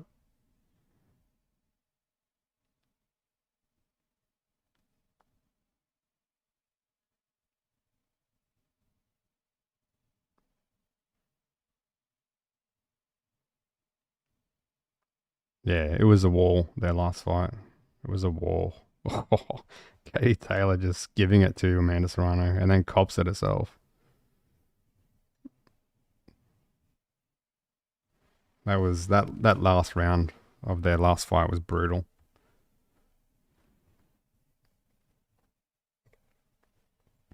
All right, they're showing Katie Taylor and Amanda Serrano, both of them now, warming up in the change rooms. Amanda Serrano on the pads, Katie Taylor just walking around.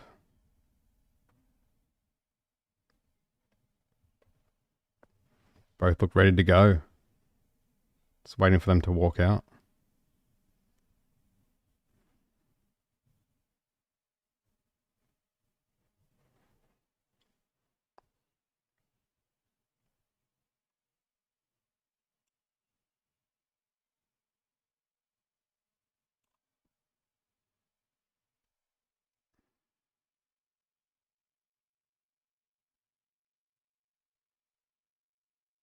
All right, they're still just showing them in the dressing rooms.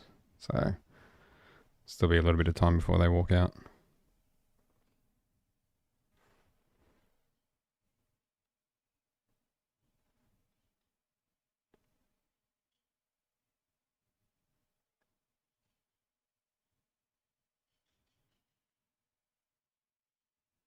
So, this co-main event shouldn't be too long considering it's 10 2-minute rounds, even if it does go the distance. So, it's probably just a bit after 3 p.m. my time, which is in another 35 minutes. So probably another 45 minutes, I reckon. Maybe a bit longer before the main event. Because then they'll do the whole build up and things. So yeah, maybe an hour. Let's say an hour. just to be sure. Another hour before the main event.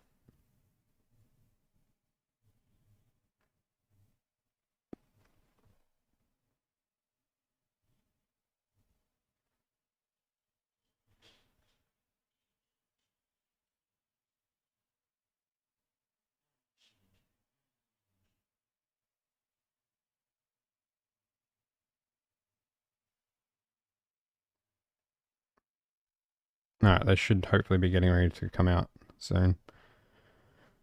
Hopefully Amanda Serrano should be preparing to walk out, because she'll be the first to walk out.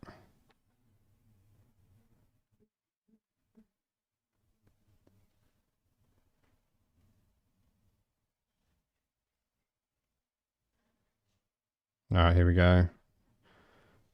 Yep, Katie Taylor 38, Amanda Serrano 36, both around 5 foot, or Amanda Serrano's 5 foot half an inch, 5'5" half an inch, sorry, and then Katie Taylor's 5'5". They both came in at the same weight, 137.4 pounds. Katie Taylor has a slight reach advantage at 66 inches, where Amanda Serrano has 65.5 inches. So, fight rules, 2-minute rounds, no 3 knockdown rule. Fighter cannot be saved by the bell. Fight official after 4 rounds. Okay. So if there's a cut or anything, that's when I'll go to the scorecards after 4 rounds.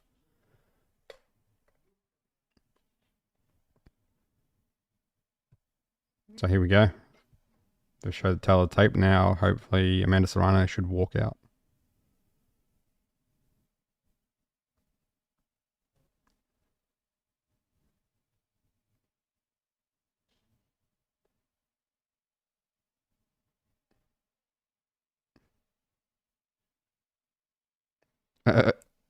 They just said that she just got a first cell phone this year, Amanda Serrano.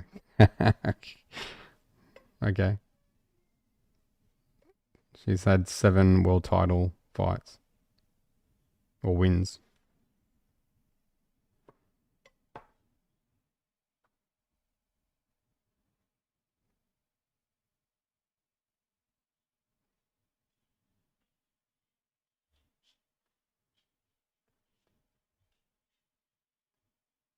Alright, here we go. Amanda Serrano. They're just showing previews of the last fight with Katie Taylor and Amanda Serrano.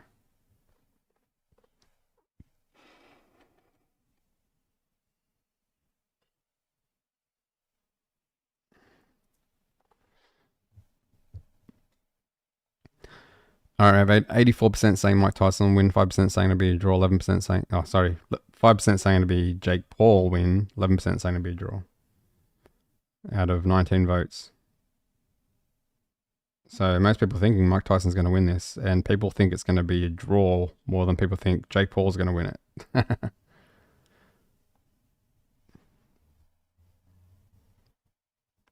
All right, now they're announcing Amanda Serrano to come out.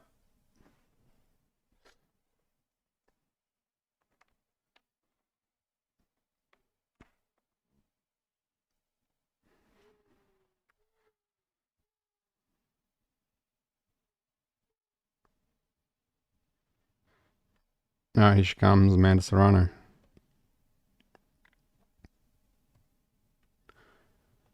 Yeah, I don't know what she's wearing. Looks like she's wearing a weighted vest. Maybe it's a weighted vest without any weight in it. I don't know. And then you got, it looks like the Dallas Cowboy cheerleaders.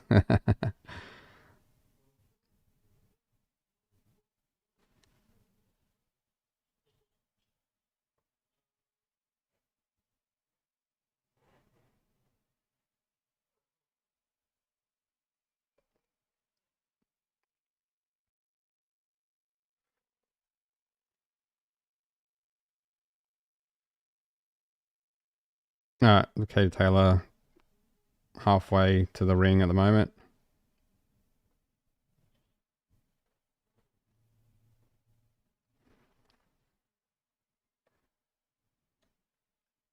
Yeah, it looks like a good crowd. Good crowd. Yeah, it's the same stadium, I'm pretty sure, that the Dallas Cowboys play at. And it is packed.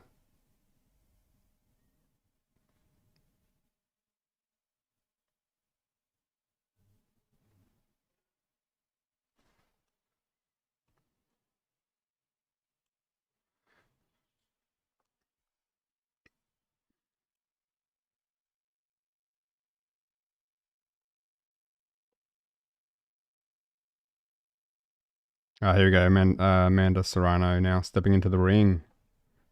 Let's go. Come on, Katie Taylor. Uh,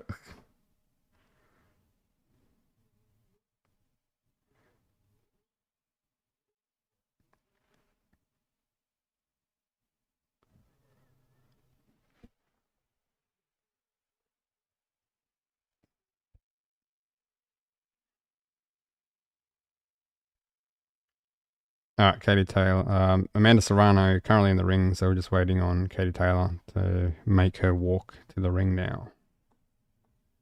And then they do their second fight. Let's see who is better. after all that controversy from their first fight.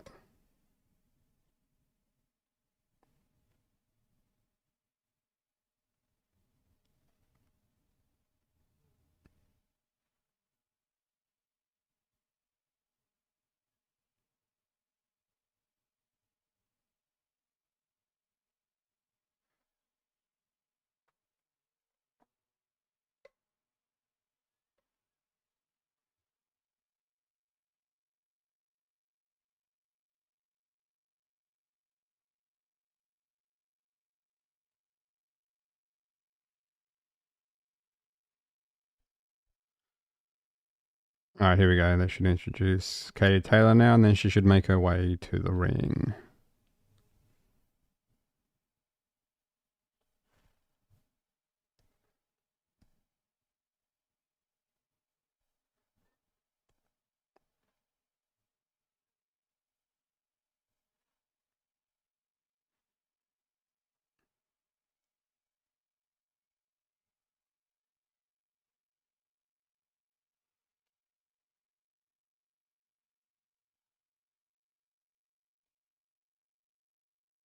Let's go.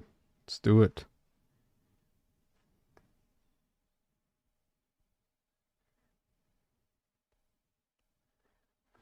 Because I know the pre-interviews, that they were talking about having a third fight. So I'm assuming they're anticipating that Amanda Serrano is going to win this one. That's what it kind of almost sounded like. And then we'll do it a third time in Ireland. And here comes Katie Taylor now.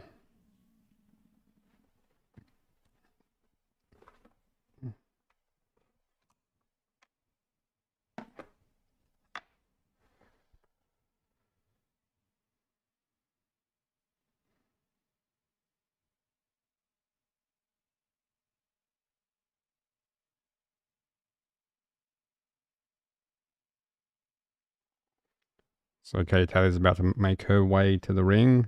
Amanda Serrano's already in there, and then we should get this on. They'll have the introductions.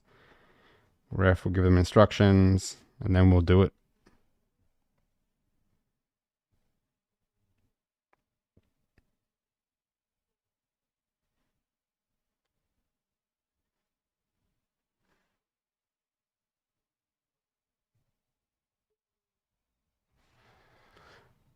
But I think this one, there could be a knockout in this one.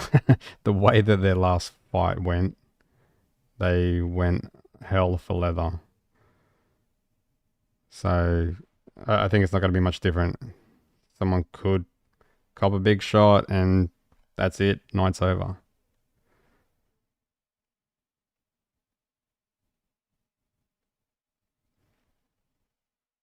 right, Katie Taylor still making her way to the ring.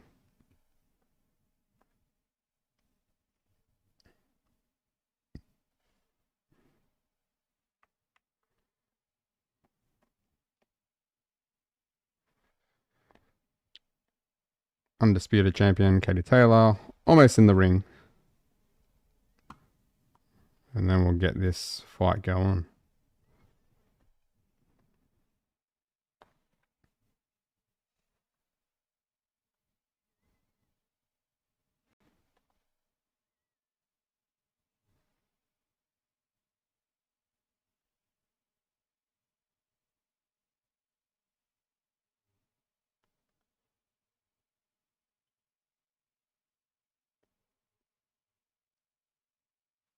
There we go. Katie Taylor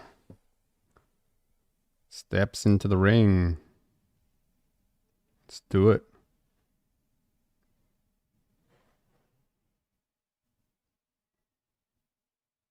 Yeah, that's a decent sized stadium.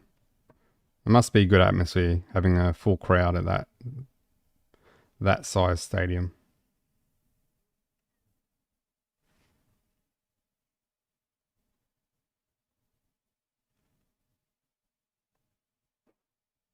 Wonder what the capacity is.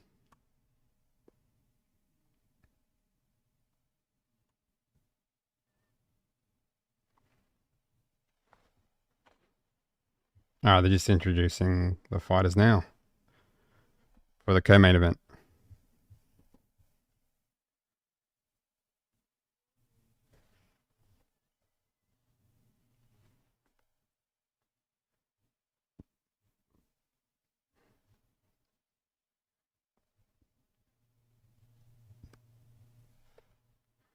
Once this fight gets underway, it'll probably be around 30 minutes or so if it goes the distance. So, yeah, 30 minutes.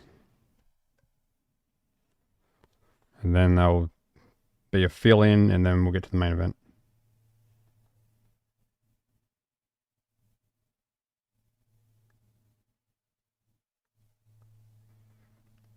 They're just introducing Amanda Serrano at the moment.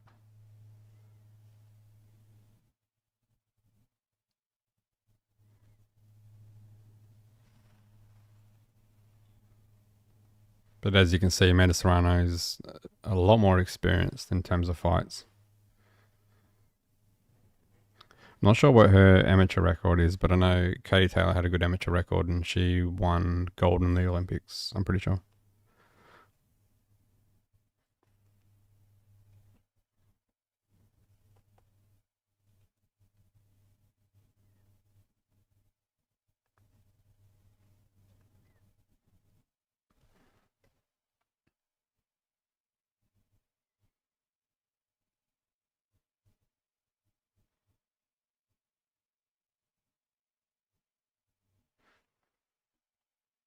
Amanda, the real deal Serrano.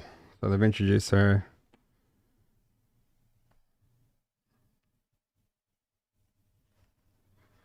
Now they're just introducing the champion, Katie Taylor. Undisputed champion.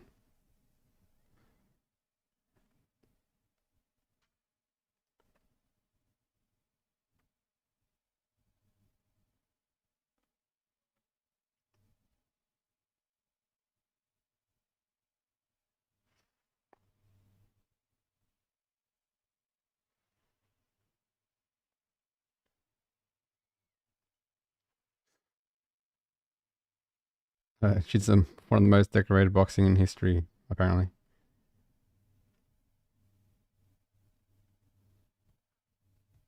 Okay, 6-time European gold medalist.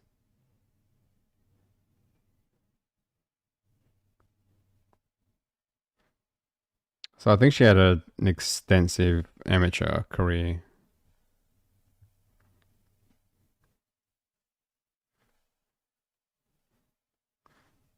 So although Amanda Serrano has more experience as a pro, Katie Taylor had a lot of experience as an amateur and won a lot of titles and Olympics. Won Olympics anyway in 2012 as an amateur. All right, they're both meeting in the middle of the ring now. If you're not watching it on Netflix.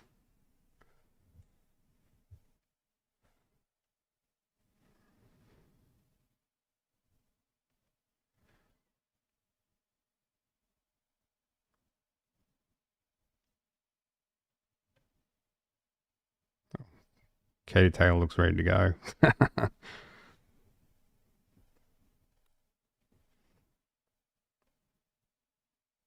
Amanda Serrano looking a little bit nervous, but it's not a bad thing. All right, let's go. Round one. Both just showing at the moment. Both jab together.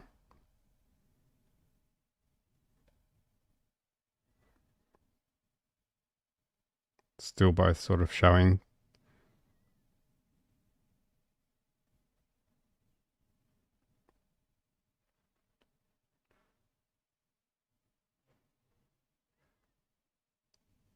Ooh, right hand not quite getting through from Taylor.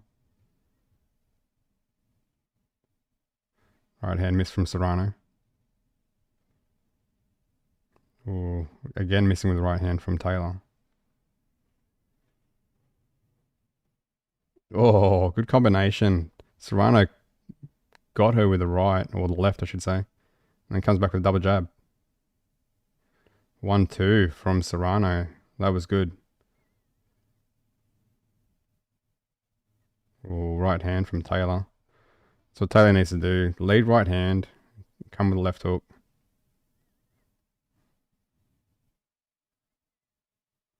We'll lead left hand from Serrano. Not getting through, but the second one does.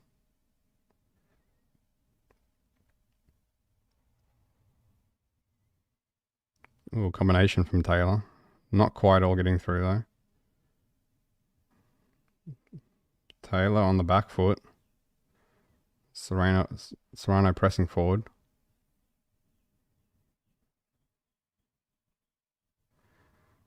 Ooh, left hand blocked by Taylor. 10 seconds. Oh, geez, these rounds are quick. I'm not used to quick rounds. Oh, left hand gets through and rocks Taylor. And then she comes with a combination, Serrano. She has a hurt towards the end of round one as Taylor walks back to her corner on unsteady legs. Serrano coming forward with the combination and hurting Katie Taylor in round one. This could be an early night for Katie Taylor if she doesn't do something. She needs to keep her guard up. Or overhand left just gets through. Showing the replay now.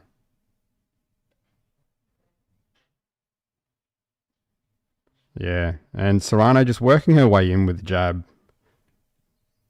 Just the jab and then coming with that overhand left. Boom. On the chin. That hurt Katie Taylor.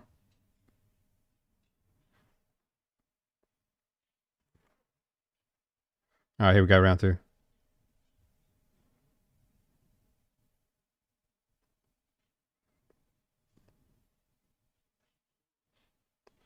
Serrano just feeling her out with the jab.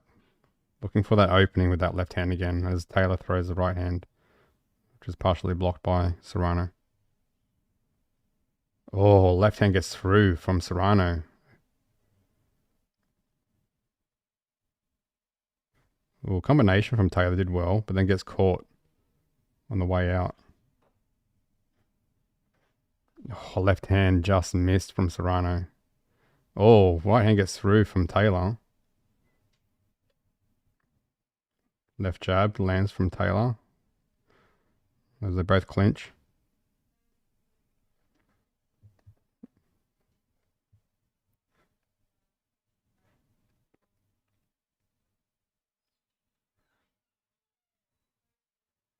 Oh, 1-2 from Serrano.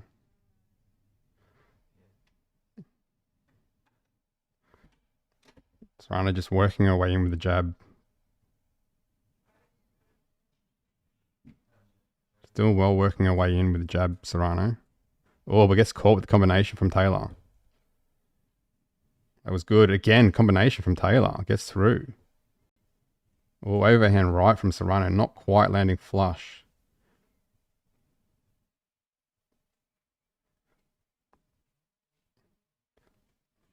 Katie Taylor needs to stick her hands up a bit more. Hands are down low. Right hand blocked from Serrano. Left hook missed from Serrano. 10 seconds. Oh, both land. Serrano just stalking as we come to a close of round two. Amanda Serrano just stalking Katie Taylor. She's doing well working her jab in there, looking for that overhand left, Amanda Serrano. But Katie Taylor did well with some combinations there that got through. So I would almost give that round to Katie Taylor. But could go either way.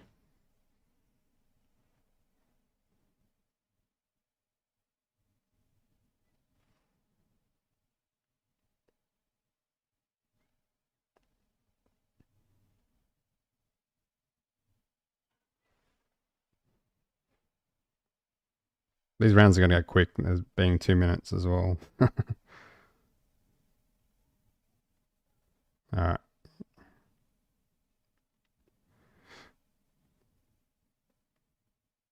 Here we go. Round three.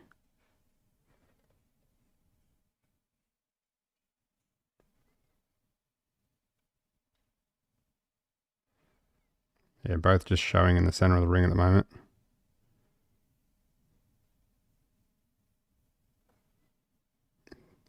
Taylor just bouncing on her feet a bit.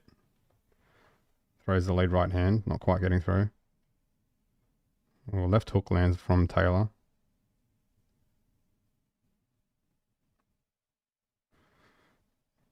Still, Serrano still stalking.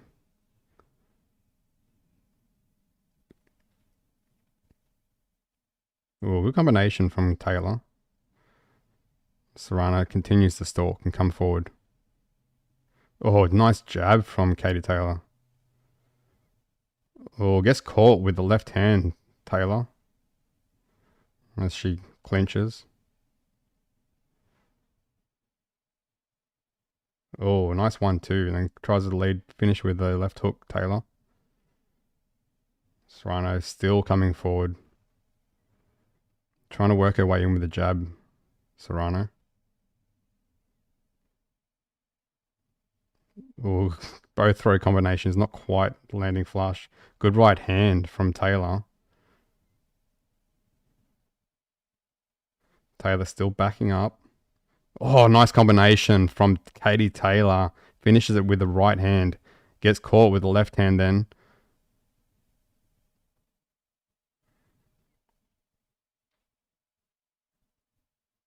So they're talking about Katie's body language, but she's having success with the combinations. And again, with the combinations,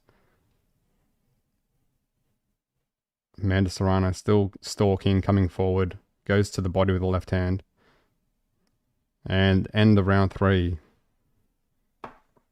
Man, these short rounds. So again, Katie Taylor, I think, although she seems, maybe her body language isn't the best in terms of her energy output, Katie Taylor seems to be landing the better combinations. But Serrano maybe will get her towards the back end of the fight, as they're interviewing Mike Tyson now. But Amanda Serrano seems calm, cool, calm, collective, coming forward, but she is getting caught with some combinations.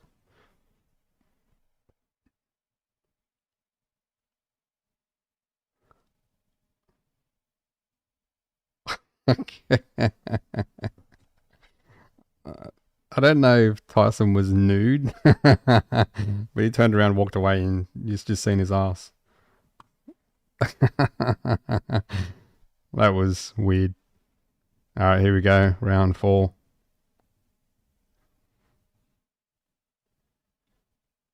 All right, both in the center of the ring again.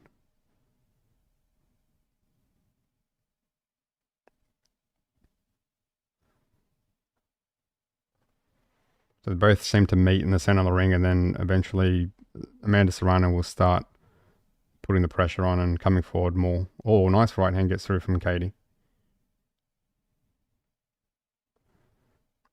Serrano still stalking. Gets caught with the combination coming in though, as Serrano holds. Oh, then Serrano tries to step back and throw punches and then gets caught with the combination. And again, caught with the combination. Serrano might be hurt, but still throwing. Both getting caught with combinations.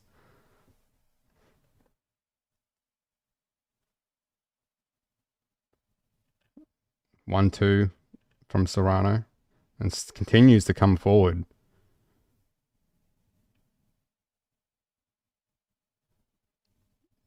Amanda Serrano seems a bit frustrated with Katie Taylor holding and just wants to step back and throw punches as she does. Oh, it's blood coming from the right eye of Amanda Serrano. Not sure if that was from a head clash or from a punch as the ref stops the fight.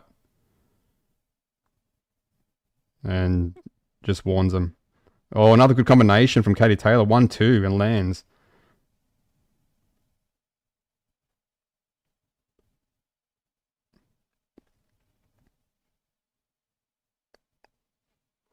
Oh, Katie Taylor getting through with a left hook. Oh, another left hook. That hurt Serrano. But she still comes forward. Oh, lands a good left hand of her own. Wow, what a round. Amanda Serrano has blood trickling down from the right top of her eye. The top of her right eye. Which I assume is from a head clash. with orthodox and southpaw fighters. But that was a good round.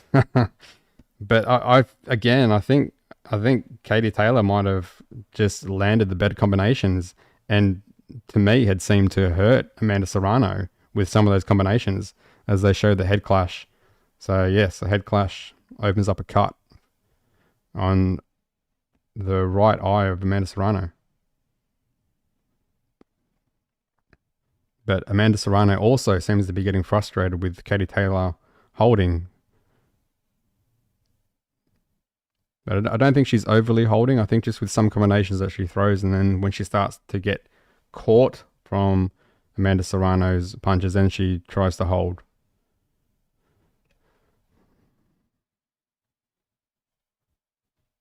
So round 5, here we go. So we're about halfway through this fight. So probably got another 30 minutes or so before the main event. As Katie Taylor comes in and leads with the head.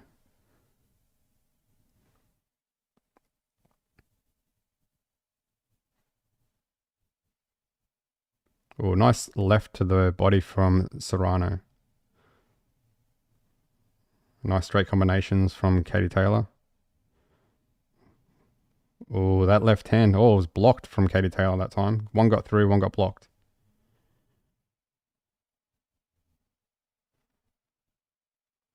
Nice jab from Serrano. As she continues to stalk, misses with that left hand, and then blocked. The hook was blocked from Katie Taylor while they were clinching. Blood trickling from the eye of Serrano. She continues to stalk as she misses with the overhand left. Oh, good right hook from Amanda Serrano as they both hold. Katie Taylor just using that head in the clinch as well. Knows that Amanda Serrano has that cut. Oh, good combination thrown by both. Nice right hand from Katie Taylor. Gets through. And left hook. And then clinches. And then throws hooks inside. Good job from Katie Taylor. Oh, another good combination from both fighters. But again, Katie Taylor having success. The right hand getting through. Another combination from Katie Taylor. Katie Taylor fighting well. And that's it. End of round. End of round 5. So we're halfway through this. But I just think Katie Taylor's just having more success with those combinations. It's close. Some of these rounds are close, but I think that Katie Taylor's just stealing them with successful combinations. And also Amanda Serrano having that cut is a distraction for her as well. Not that it's trickling. Oh, it's a big cut. They're showing the cut now. Not that it's trickling down that much, but it'll still be distracting her. It's a pretty big cut. They're just showing it now. They're going to need to get that Vaso on there. And Amanda Serrano, Katie Taylor, when she clinches, you can see her pushing her head up towards Amanda Serrano's head. Maybe aiming for that cut, maybe not. I don't know. Might be a bit of a tactic as we start round 6. Oh, another good combination from both. But again, just Katie Taylor seems to have more success. Oh, good right hook from Katie Taylor. Straight punches coming in from Amanda Serrano. Not quite landing, but then gets caught with combinations. Oh, good block and then counter from Katie Taylor. That was nice. Both fighters land. Oh, Amanda Serrano's eyes opened up completely. I don't know how long this fight's going to go as the ref calls time and we'll have the doctor look at it. This might be stopped here and now. That's a pretty bad cut. They can't find the doctor. Okay. The ref is like, "Where's the doctor?" Yeah, that's a bad cut. They're gonna stop this. Yeah, they're definitely gonna stop it. Oh, the doctor's asking her, can she continue? She's saying yes, but she doesn't seem sure about it.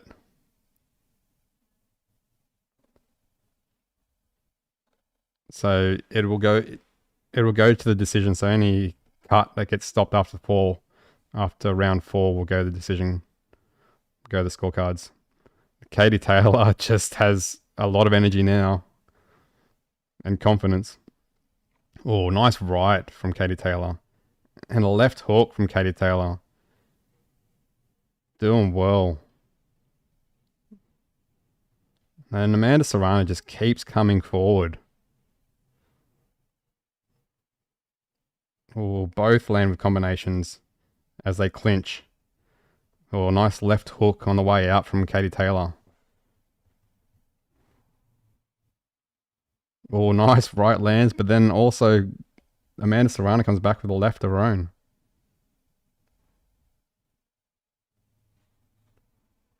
Again, good straight combinations from Katie Taylor.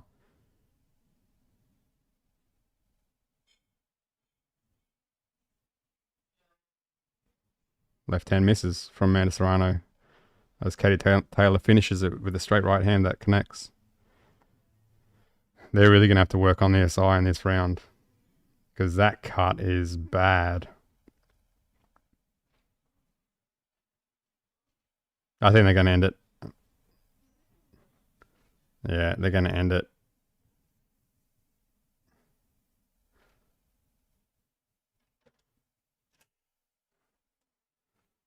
Oh, yeah, I think that's going to be it. She's not going to continue with that cut. No way. She's not even sitting down in a corner, so I think they've already decided now it's over. It's just hanging down. Oh, the ref's taking a look.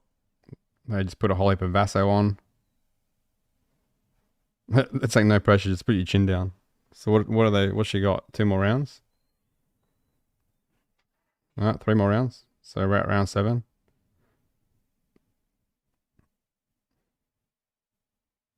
Oh, combination from Katie Taylor, but it also gets caught on the way out.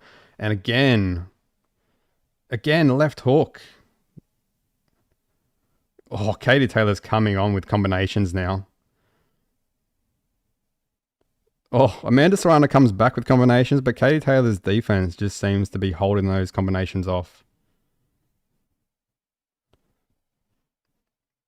Amanda Serrano doing better that time with some combinations. Oh, nice right hand lands. Oh, good job by Serrano. Serrano does seem to be slowing down though.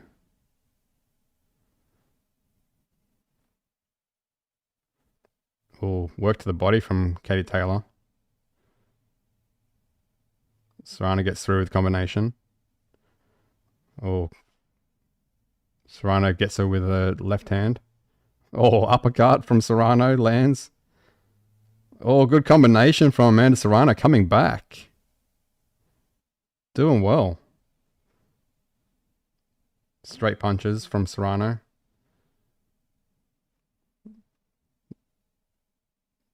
Oh, that was a vicious combination from Katie Taylor as she gets caught with the combination herself.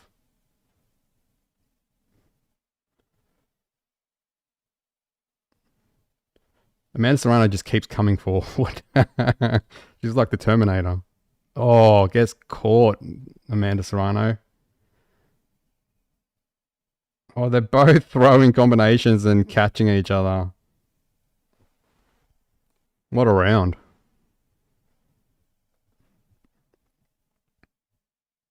Time. That's it. Round 7 comes to a close. This is action packed. Crazy.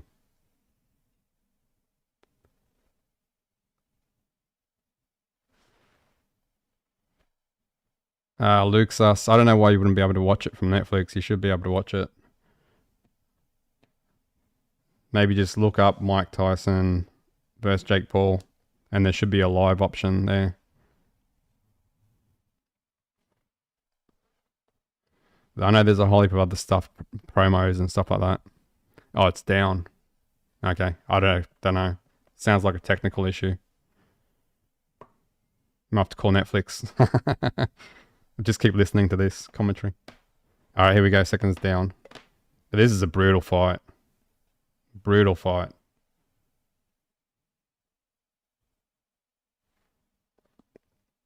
Round 8.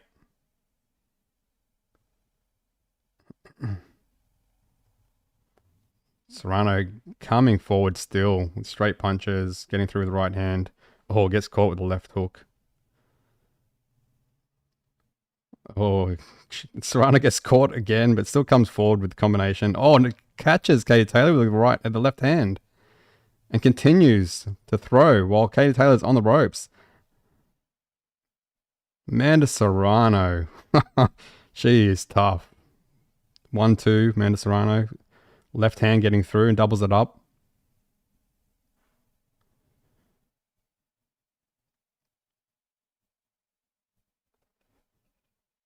Oh, combination not quite getting through from Katie Taylor that time. Oh, I think there was another head clash, and now the ref has warned Katie Taylor, and they'll continue on though. Oh, left hook lands from Katie Taylor, and again with the combination. But Serrano's having some success as well with combinations. Oh, nice left or right hook, I should say, from Amanda Serrano. Gets through onto the chin of Katie Taylor as they're both in the middle clinching and still throwing. Still throwing while they're clinching. That's the good thing about this fight. They've been continuing to throw even when they're clinching. Serrano just continues to throw. Straight punches, comes up the middle. Katie Taylor throws back a combination. Oh, that was some good combinations from Katie Taylor. And again, having some success, Katie Taylor. Looked like she hurt Amanda Serrano. But Amanda Serrano just keeps coming forward. 10 seconds. And they're taking a point off Katie Taylor for headbutting. Oh no, that's changed things. Jesus.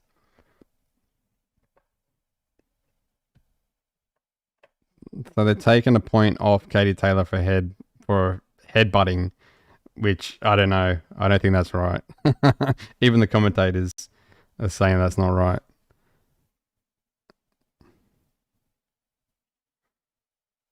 But either way, Katie Taylor has a point taken off her. Oh, that cut is so bad.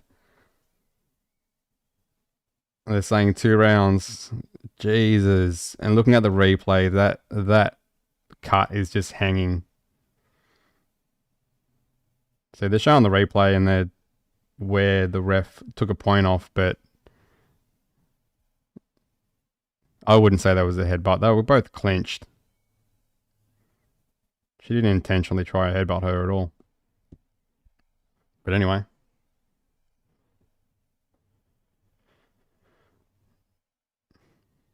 Ref still warning Katie Taylor. Better change something he was saying. Alright, here we go. Round 9. Oh, both going for it with combinations. Oh, Katie Taylor got caught with 2 shots there from that combination. They're both just throwing. They're just going for hell for leather.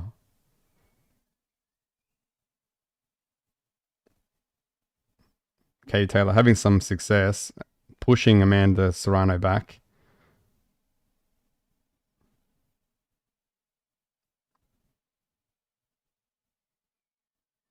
Serrano comes around to the body.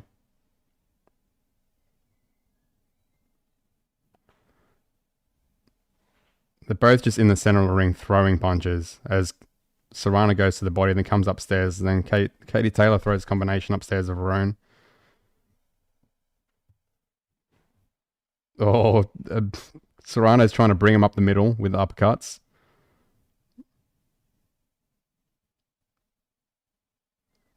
Oh, good combination again from Katie Taylor. Lands with a left hook. But Amanda Serrano just continues to throw punches. Oh, good right hand from Katie Taylor. Nice left hook again from Katie Taylor. Oh, Serrano's still just throwing punches. Just continuous punches from Serrano. She just doesn't stop. Oh, nice combination again from Katie Taylor. As Serrano continues to walk forward, throwing punches.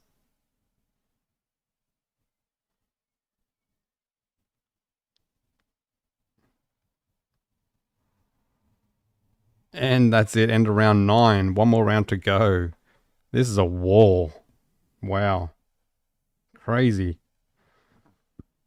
Amanda's eyes hanging off.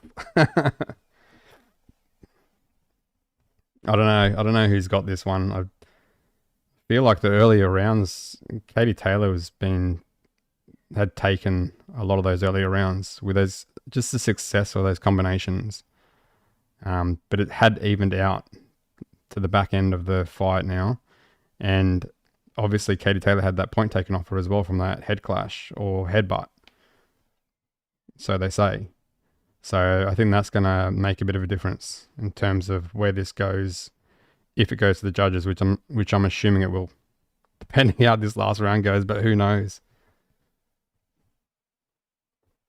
All right, here we go. Final round, round 10. This is going to be a war. This is going to be hell for leather last round, and they're both just standing in the center of the ring, just throwing. Oh, Katie Taylor got caught with a right, but comes back with a combination. Oh, right hand getting through from Serrano. Oh, Serrano's just throwing and throwing and throwing. Katie Taylor looks exhausted, but she continues to throw combinations. Katie Taylor throws combinations in bursts where Amanda Serrano just keeps on throwing combinations. Probably not as fast, but just continues. And Serrano just still throwing, getting through. Jab, uppercut. Katie Taylor comes back with a combination and then stops. And then another combination. Serrano just still throwing punches. Uppercut. Where Katie Taylor's throwing them in bursts. There we go, combination. And then Serrano just continues the combination. Both exhausted. Katie Taylor again having success. Serrano again continuing. Just continuing to throw.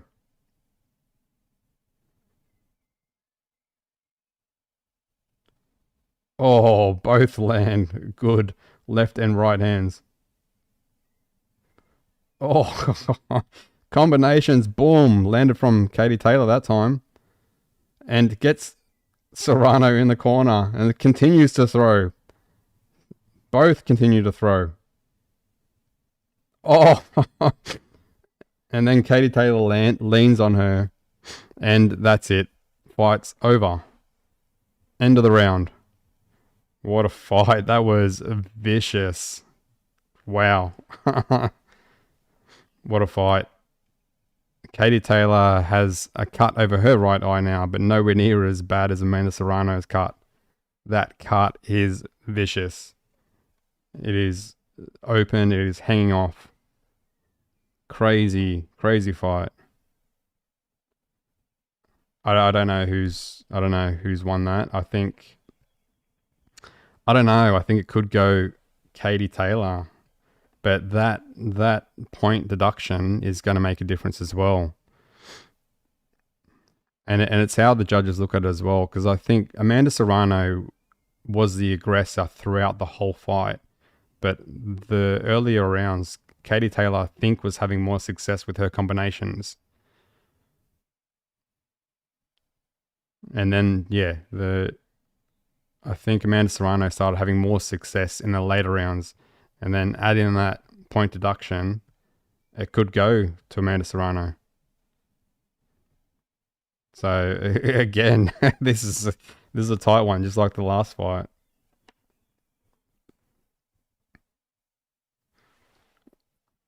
So what of the commentators have it as Serrano 96, Taylor 93.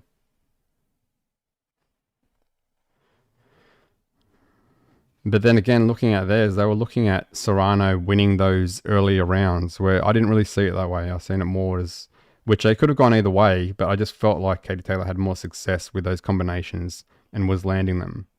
Although Serrano was the aggressor, I just felt that she was getting caught with some.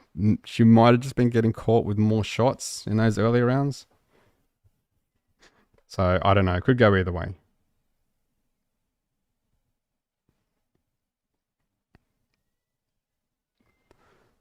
All right, currently have 87% for Mike Tyson to win, 7% for Jake Paul to win, and 5% saying it's going to be a draw out of 55 votes.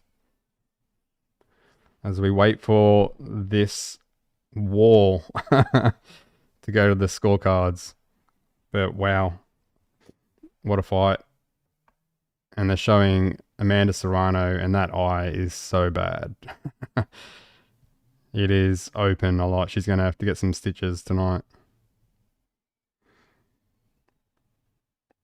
A bit of a mouse under her eye as well. So, yeah, what a clash. All right, they're going to announce the winner now.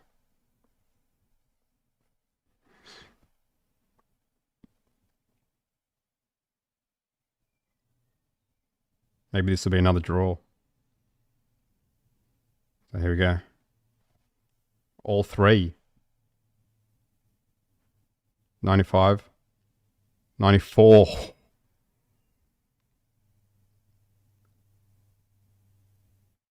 Katie Taylor won it. Still undisputed. Still undisputed. And that's what I was saying. I think that those earlier rounds just did it for her. Her just winning those combinations. Like, although Amanda Serrano, she was the aggressor, but you can't just be the aggressor and get caught with shots and expect to win the round. And I think Katie Taylor just had more success in the earlier rounds. And then it just got, as the fight got on, the rounds got closer. And maybe towards the end, Amanda Serrano was winning the rounds, and she had that point deduction against Katie Taylor. But it could have gone either way because they were close rounds. But there you go. Katie Taylor winning once again. And that cut on Amanda Serrano, you got to give her credit for just continuing the fight after that cut. Her eye just hanging off. Crazy. She's tough. She just keeps coming forward. Doesn't stop throwing punches. Unbelievable. Just a warrior. But there we go. Landed 217 for Katie Taylor, 324 for Amanda Serrano. And I think that was the difference. Katie Taylor's were just short, sharp, accurate shots, where I think Amanda Serrano was just continued punches. They weren't all devastating punches, but she just kept on throwing and kept on throwing.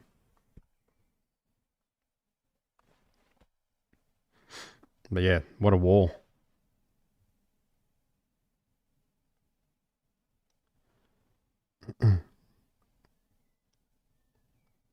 So will they do number 3? So apparently the crowd and the broadcast team don't agree with the decision. But in a fight like that, rounds that are that close, they can go either way.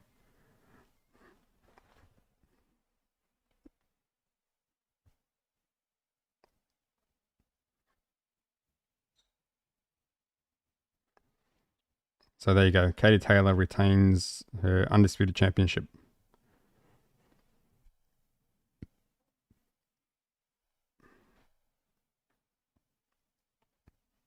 So we have the main event coming up next after this.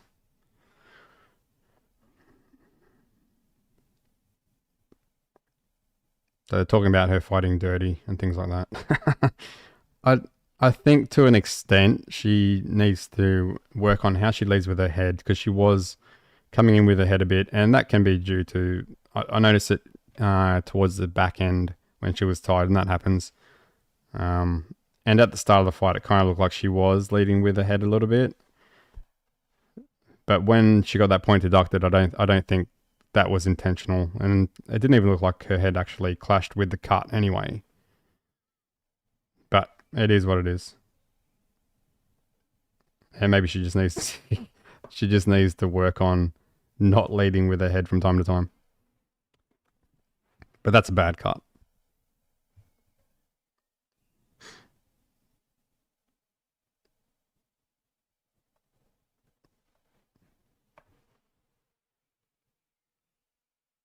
So Amanda Serrano just saying she dared to be great tonight, and she went up 3 divisions. And you got to give her credit. What a fight! Like, what a warrior with that cut for what, at least half the fight. It hanging off like that. I thought they were going to stop it. Even just looking at the cut now, it's like, whoa, that's deep.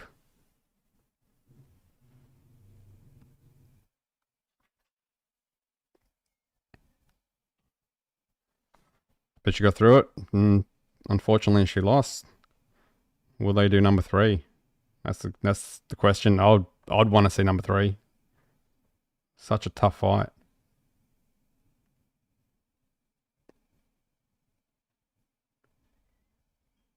They just asked Amanda Serrano if she thought that Katie Taylor headbutting was intentional, and she said 100% they were.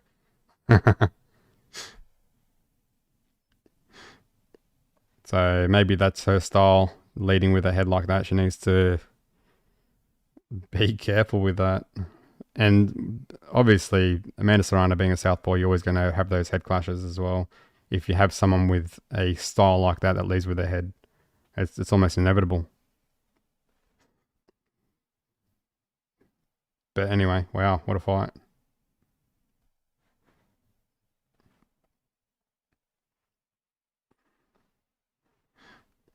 Yeah, vicious cut.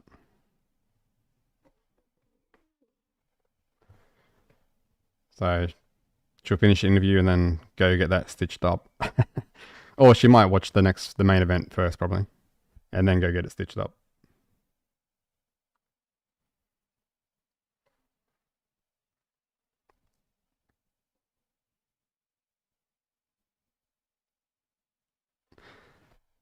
So they're saying that, oh, they're saying they'll have a third fight if headbutting isn't included, and the ref knows what he's doing. He's saying the ref didn't do anything. This is Amanda Serrano's trainer or promoter or something. I don't know.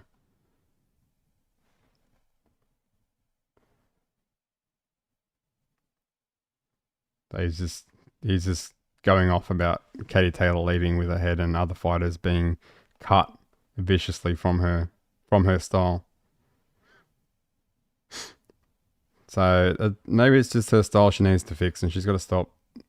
Which she probably won't, because she's been fighting for a little while. So, but she has to be more conscious of not leading with her head.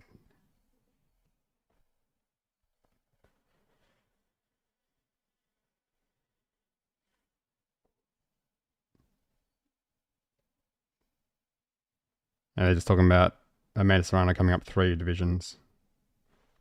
So, and that is impressive in itself as well. But yeah, what a fight. Crazy.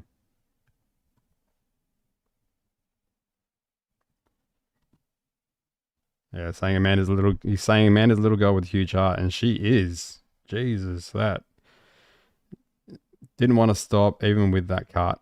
Had the option. Doctor even asked and looked a bit reluctant, but it was like, yep, I'll continue. And they're just saying she's never been knocked down either. So yeah, just so tough, so relentless.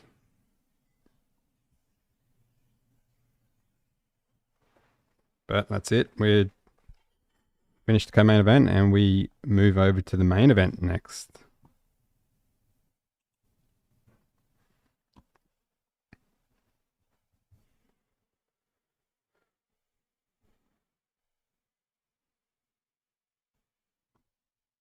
Yeah, that was a good fight before the main event. Well, both the co-main event and the co-main event have been great fights. Uh, with the previous fight ending in a draw, and then this one unanimous decision, but just by 1 point from each judge. So it was still close.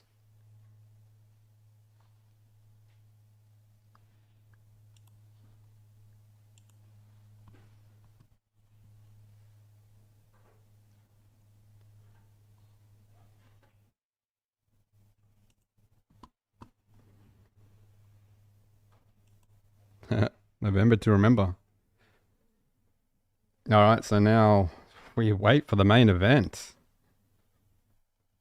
So they'll do all their build-up stuff and then wait for them to walk to the ring. Announcements, and then get it underway.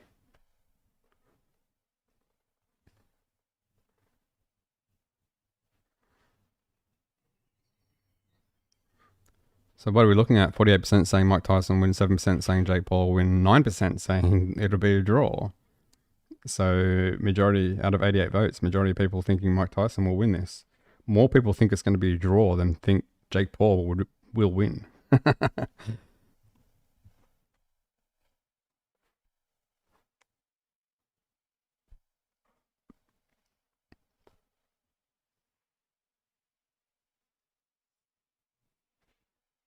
All right, so they're just doing build up now. All the hype. And the Jake Paul Mike Tyson fight.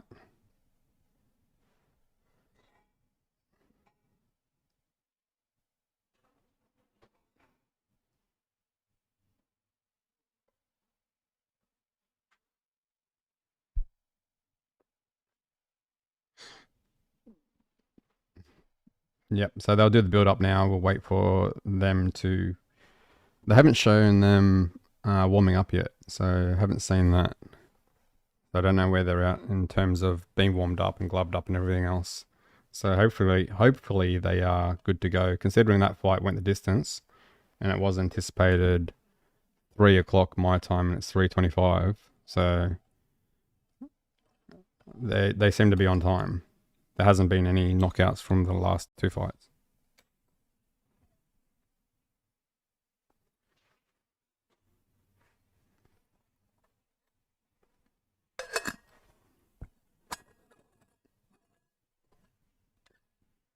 Tyson's pot smoke.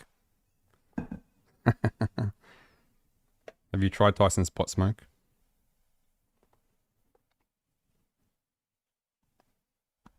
Doesn't he have his own pot brand?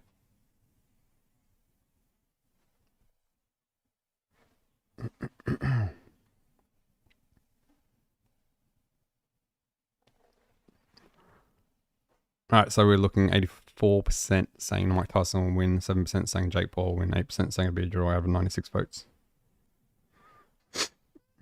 And we're getting closer to the main event. So maybe another 10, 15 minutes. 10 or 15 minutes. Once they finish doing this build up, they walk to the ring and announcements.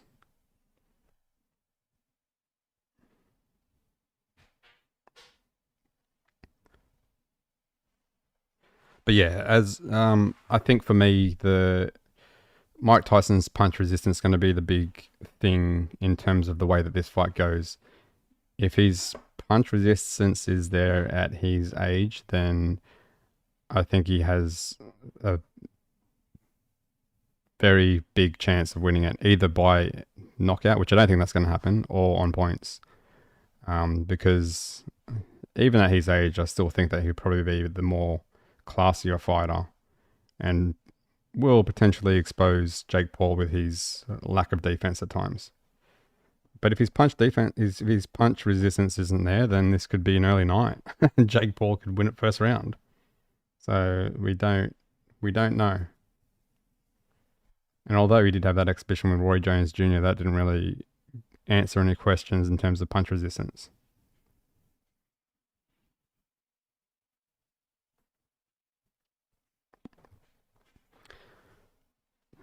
Oh, James, you voted for Jake Paul.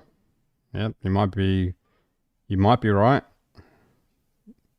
but I think it's just like I said, it's going to depend. I mean, Jake Paul's the younger fighter. He's definitely got that advantage of youth, and we don't know how Tyson's going to go really. Like we've seen him train, we know he's fit. He's probably the best condition he can be possibly at his age to take him on.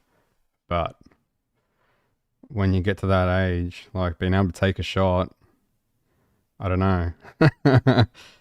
Not many people can at that age, regardless of who you are and your history. But I guess we'll see. We'll see if he does have punch resistance. I think a lot of people are hoping Tyson wins. I think that's probably a lot of it as well.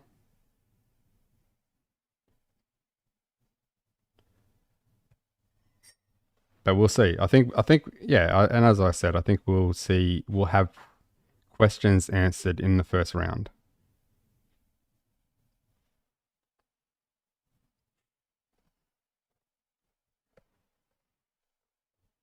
But we're not far away from finding out. We're very close. So they still haven't shown. Still haven't shown either guy training, warming up at the moment. So I don't know where they're at in terms of whether they're gloved up at the moment, whether they're warmed up and good to go, ready to make their walk, or they're still preparing. So I'll let you know when they show them, if you're not watching it.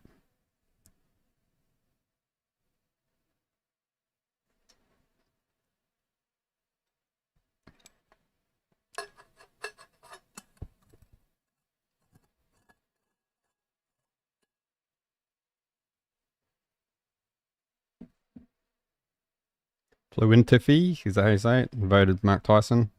Yeah, again, I think we're going to. I think we're going to find out in the first round. I think we're going to have questions answered, and I mean, Jake Paul isn't a high level fighter. Even if he beats Tyson, he's still not a high level fighter. That's just, can Tyson beat a fighter that's not a high level fighter at the age that he's at? I think that's the question. And it's going to be, can you take punches from this?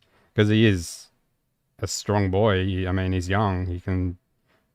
He's had some knockouts. So if Tyson is on the end of one of those big shots, is that it? Is that the end of the night? Maybe. So yeah, first round. We need to analyze that, and we'll find out. I think then that's when we'll know, after that first round. And then it's I don't know. I think Tyson will have moments where he can expose him and can get underneath and catch him off guard, and yeah, with his hands down. So and then also you've got, does he have the fitness as well? But then does Jake Paul have the fitness? Because Jake Paul, you look at his previous fights and he gets gassed out towards the back end of the fights as well. And he's put on some pounds for this fight. So that's not going to help him sustain energy. That's going to make it harder for him to have that sustained energy throughout the fight.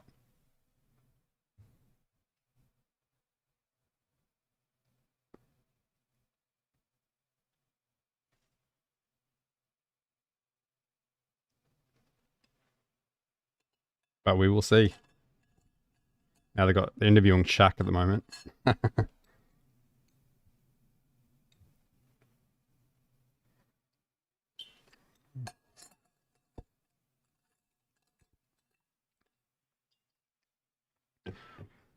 James, can Paro beat Hitchison, Richards?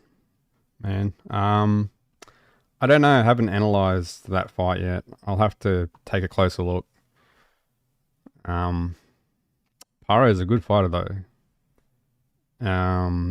But without seeing enough of Hitchinson, yeah, I can't really say. You'd probably know more than me at this stage. But I'll look at that fight as it gets closer, or the next few days, and analyze it. It's just so many fights, so many fighters. I can't keep up with them all. I try to.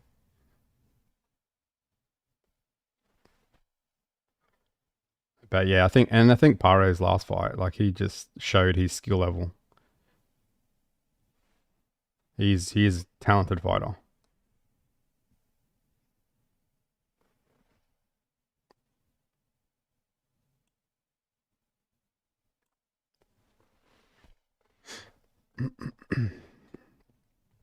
All right, so we're for still just waiting for them to even just show Jake Paul or Mike Tyson. They showed them walking in, but they haven't showed them since that. But at the moment for the poll, we're looking at 85% saying Mike Tyson win, 6% saying Jake Paul will win, 8% saying it'll be a draw. So again, still more people are saying it's going to be a draw than Jake Paul will win.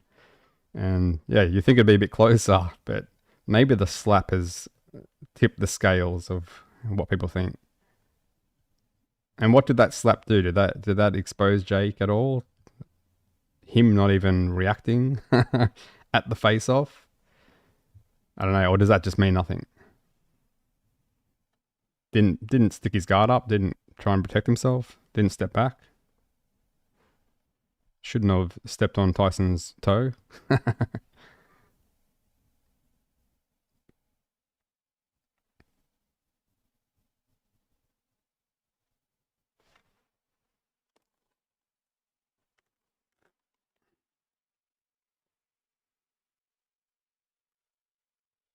All right, so we're still just waiting. The commentators are just talking about the fight at the moment. So I don't know how far away we are from this fight at the moment. It was scheduled to be 3 p.m. around about start, and it's 3:35 my time. So about 35 minutes overdue from the anticipated time.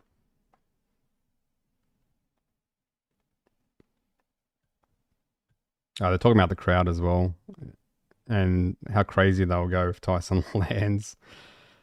Tyson's got the crowd behind him. When they showed Jake Paul coming in, I couldn't really even hear the crowd. But as soon as they showed Mike Tyson, the crowd just erupted. So the crowd is definitely in favor of Tyson. So that's a bit of an advantage for Tyson if they can help him to an extent by cheering him on.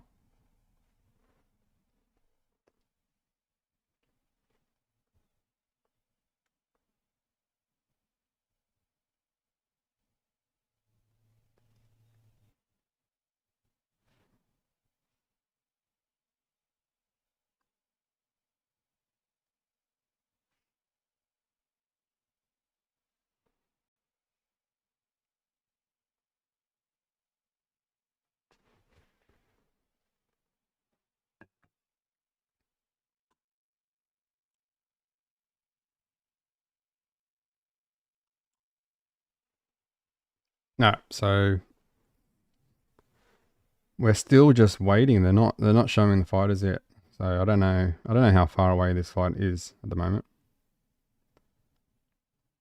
The last time they showed Tyson, his son was interviewing him, and he was, apart from his cup, he was like naked. He turned around and you seen his butt, which was a bit weird. He was doing an interview almost in the nud.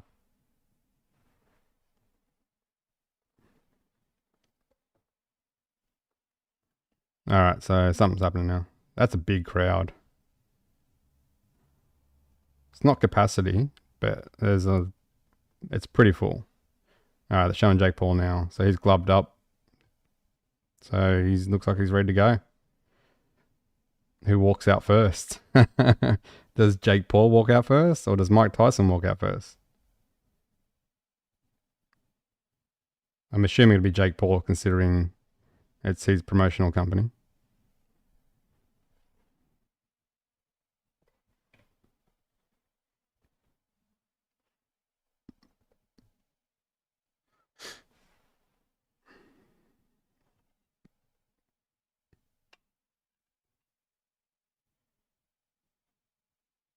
Oh, they're still just showing Jake. He's just sitting there in the chair, relaxed.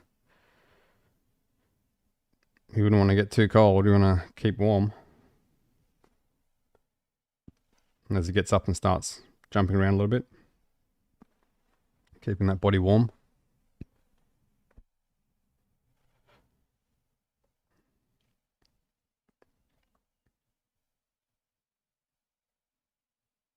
All right, just waiting for them to show Tyson.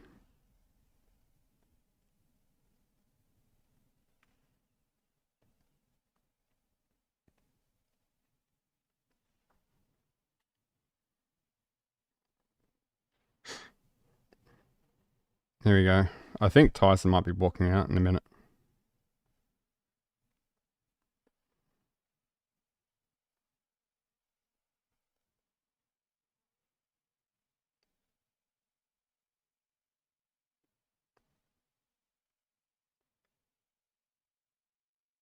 All right, here we go.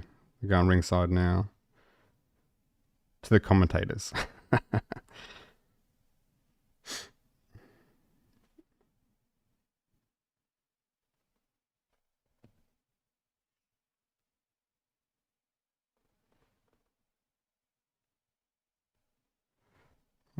James Tyson too tired from pot. Do you think he's still? I don't know. I haven't really heard anything. Do you think he's still smoking pot with the build up to this fight? Surely that doesn't help him. If he is. I know he has the pot company.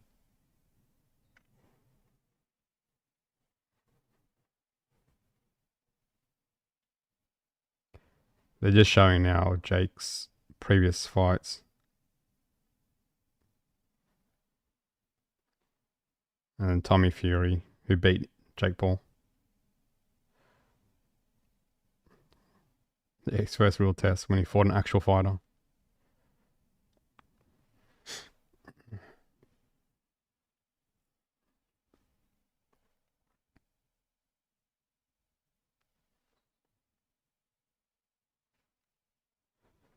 All right, so percentage wise, it hasn't changed too much. 85% saying Mike Tyson win, 7% saying Jake Paul win, and 8% saying it'll be a draw. So still more people saying it'll be a draw than the Jake Paul win. So we'll see very soon.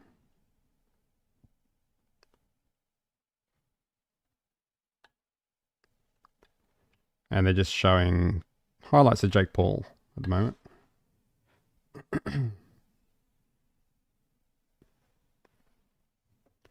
All right, they're showing Jake Paul warming up. So hopefully we're not far away from them walking out now.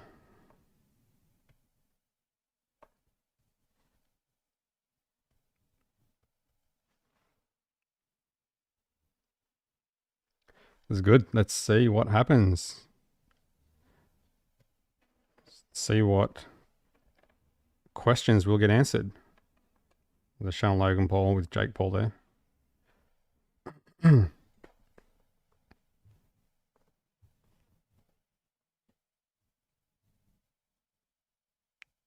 They haven't shown Tyson yet, so I don't know where Tyson's at. I'm sure he's gloved up and probably warmed up as well.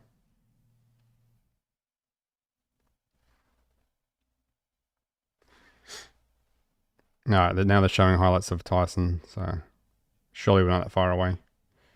He was just a vicious animal. This fight would be lucky to go 30 seconds if Tyson was back in his prime.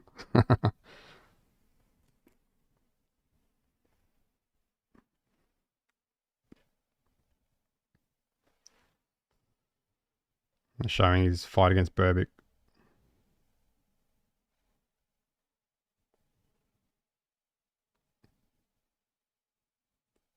Berbick was just out. Just couldn't get back to his feet.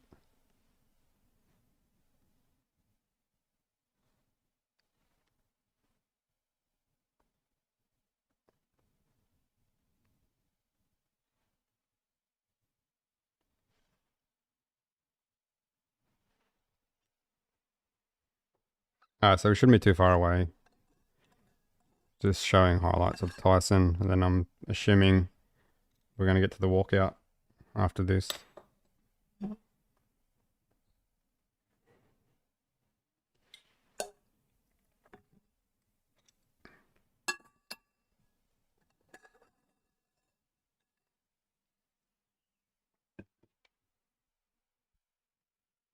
All right, sitting 85%. Mike Tyson, 7%. Jake Paul, 8% draw out of 119 votes. And then they're showing Tyson versus Spinks when he got the lineal championship.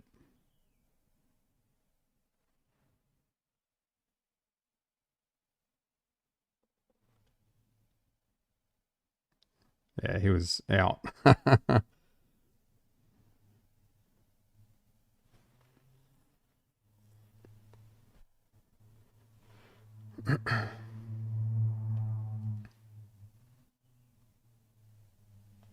Now showing Tyson versus Douglas.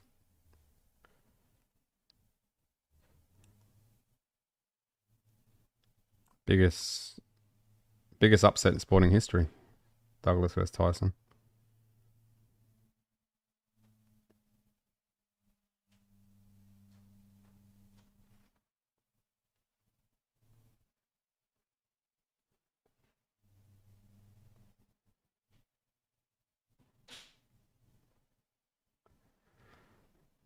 Tyson smoking fight pipe. Is that what it is? Fight pipe.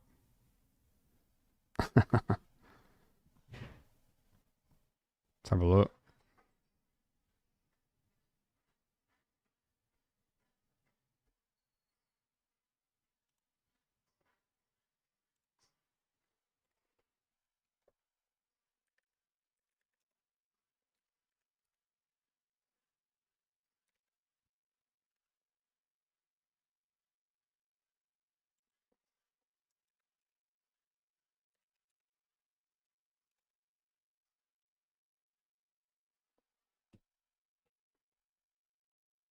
Is that the name of his brand? Fight pipe?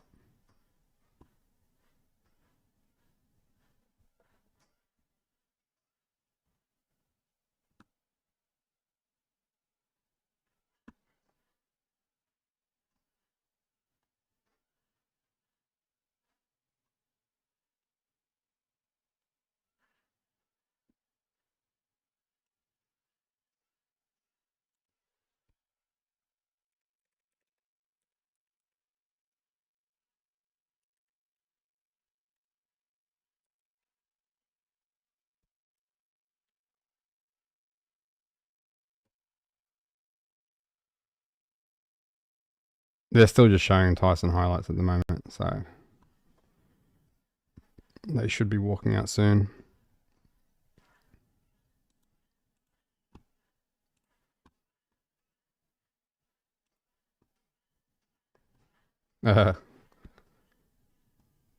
Mike bites.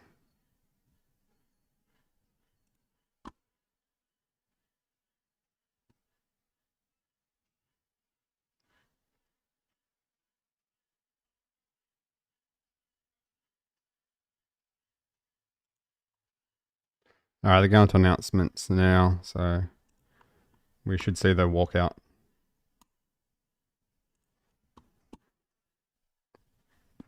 Here we go. It's about to start now. So they're about to announce the fighters. A walkout. And then we'll get into it. I'm assuming Tyson's going to walk out first.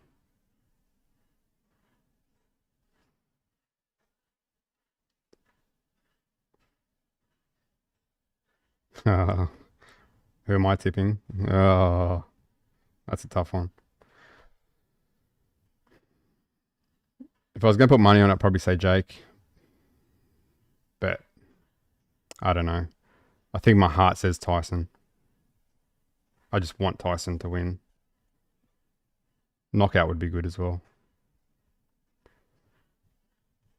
And we're looking at 85% saying Mike Tyson will win, 7% saying Jake Paul will win, 8% saying it'll be a draw out of 125 votes.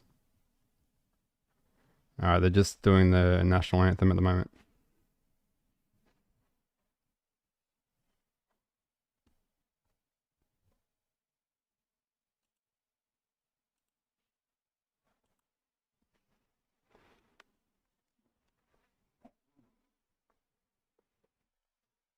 Then we'll see who walks out first. I'm assuming it's going to be Mike Tyson.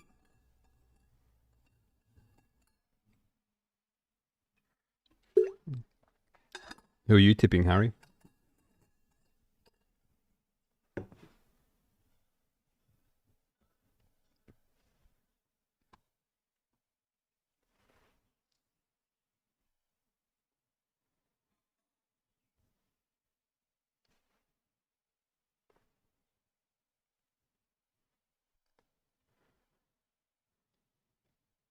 I reckon we want to see a Tyson win because we hate loud upstarts or because we like the not so cool of Iron Mike. Yeah.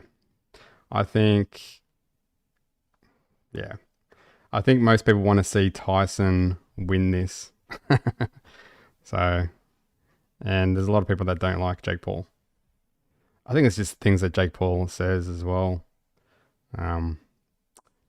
Yeah, he can be very obnoxious, arrogant, call himself the most popular fighter and best fighter and things like that.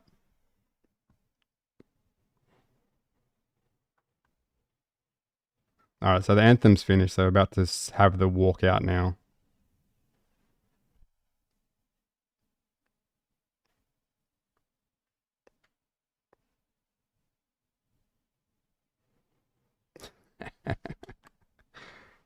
Sure, Harry.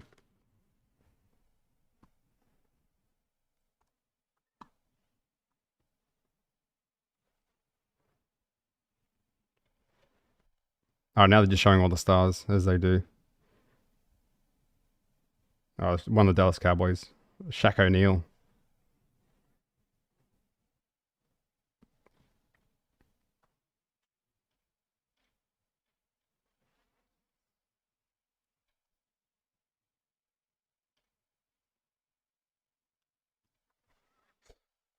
All right, so still waiting for. They still haven't shown Tyson. They showed Jake Paul gloved up, warmed up, ready to go, but they haven't shown Tyson yet.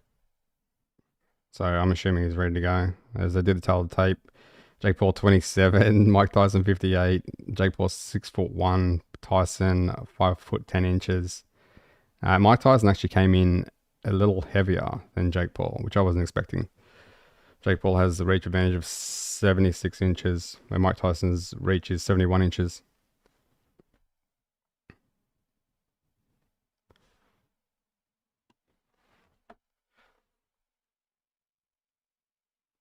Not that Mike is a gentleman or anything. I just respect him more as a skillful, powerful boxer. Skilled, powerful boxer.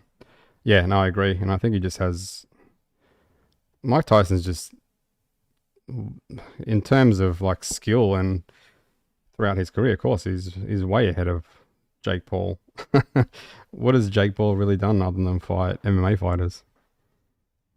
So the skill level, it's just the age gap. That's the only difference in this fight. Like that's the only advantage that Jake really has in this fight. I mean, even if you went back 20 years to Mike Tyson's last fight, you at his worst, he'll probably still beat Jake Paul.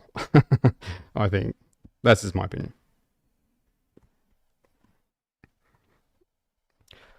They're showing all the stats of Jake Paul, so I'm assuming Jake Paul's going to come out first.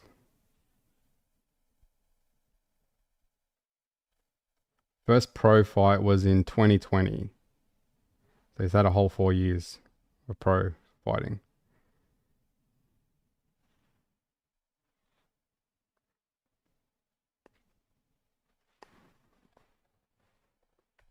during the pandemic when everyone was locked up. He was fighting anyone that was out.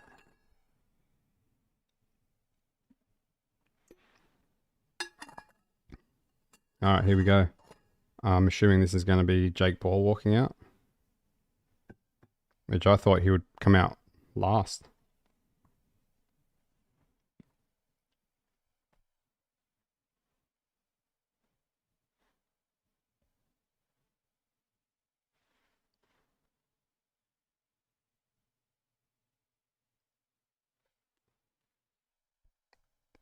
Mike, this is my sport now. No, it's not. It's not Jake Paul's sport. He's good at promoting though. I mean, how many people are watching this? And especially getting on Netflix as well.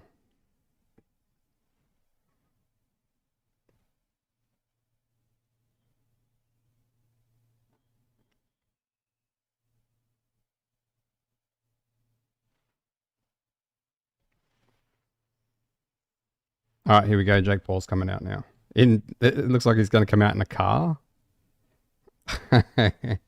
Right.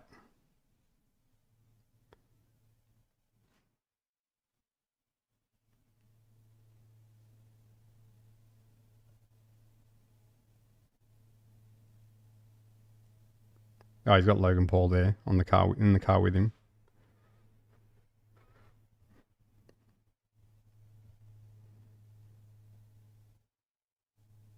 So as usual, it's just a big show.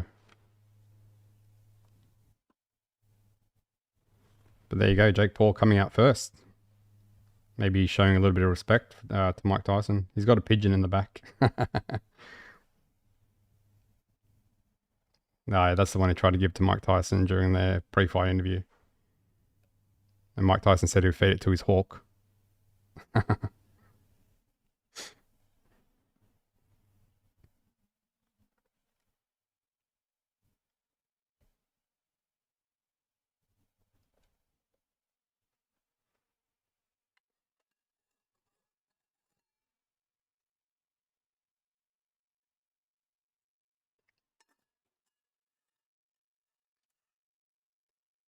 The car's traveling very, very slowly.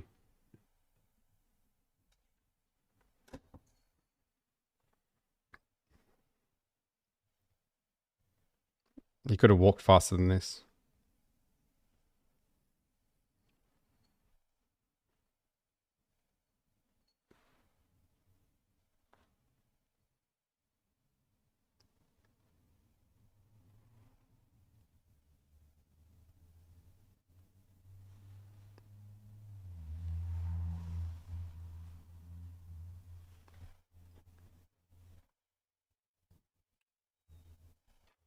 It was a bit of a corner. He's going to have to take the corner on.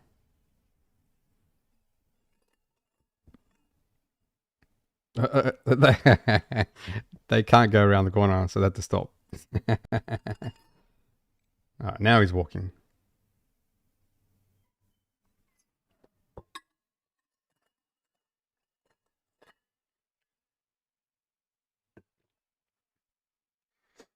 Hmm.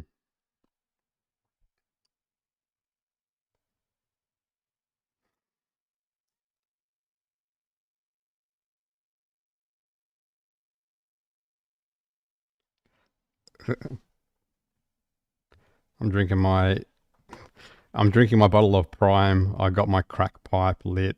Let's go, Logan Paul. Nice.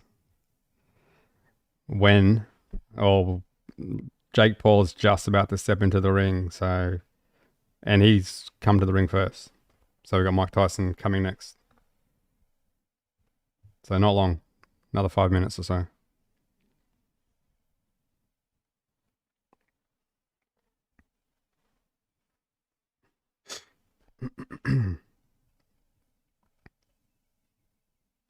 No, you can't see. If you want to see, just go look on Netflix. Get a subscription. I think it's about $15. Or you can just stay here and listen to the commentary. Or do both.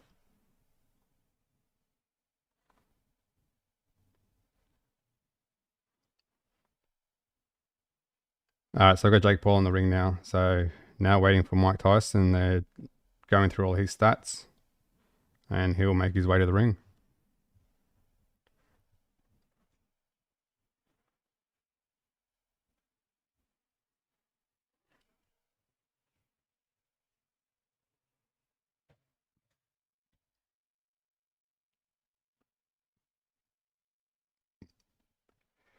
So he still holds the record as the youngest heavyweight champion. That's how good that record was, or is.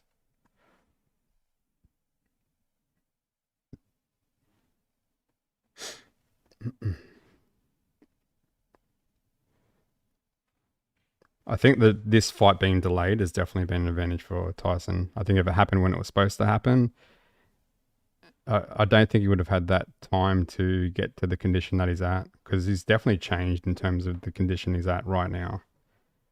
So, and it was set to happen back in July.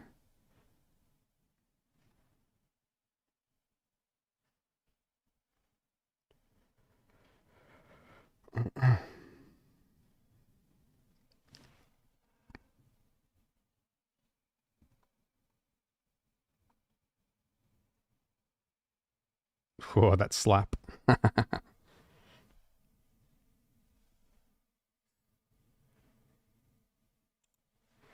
Who will win? Press 1 for Mike. Press 2 for racism. All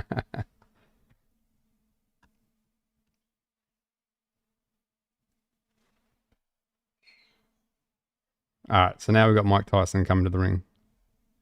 I would have to press 1 for Tyson, I think. All right, here he comes.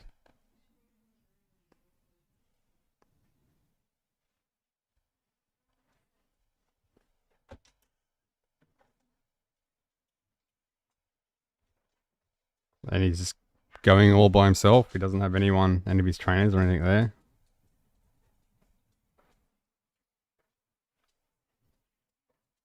This typical towel cutout over him. He's ready to go.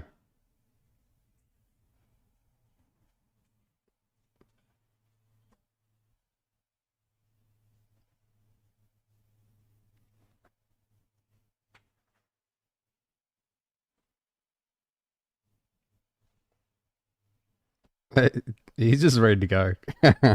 He doesn't look happy. Oh, the latency of this is a bit off at the moment.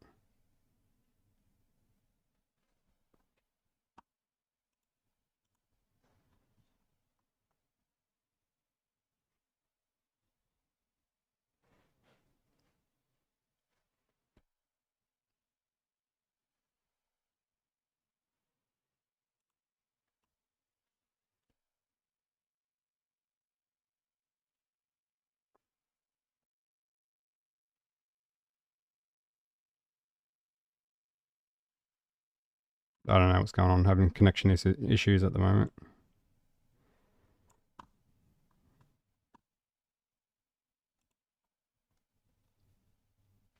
No, it's 85% saying Tyson will win, 6% saying Jake Paul will win, 9% saying it'll be a draw out of 139 votes.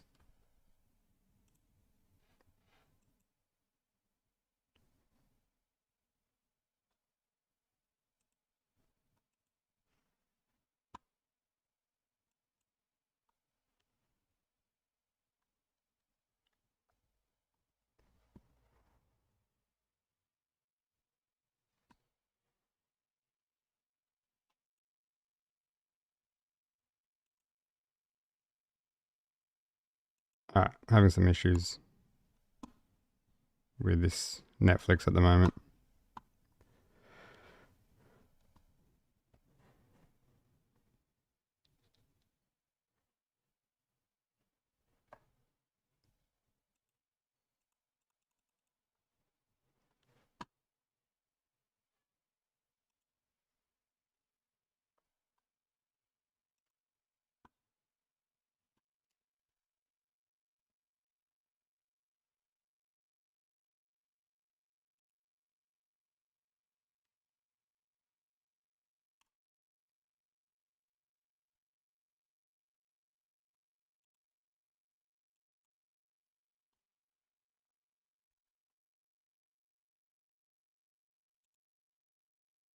This is the worst time for it to happen.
I don't know what happened, but I had some issues with Netflix, but it's back now. It was like the worst time because the fight's just about to happen. I don't know if anyone else is having issues. It's delayed for me too, streaming on 4G. Yeah, I don't know. My live stream it says excellent condition, but then Netflix wasn't working for some reason. But it's back now, so I think it's a bit delayed.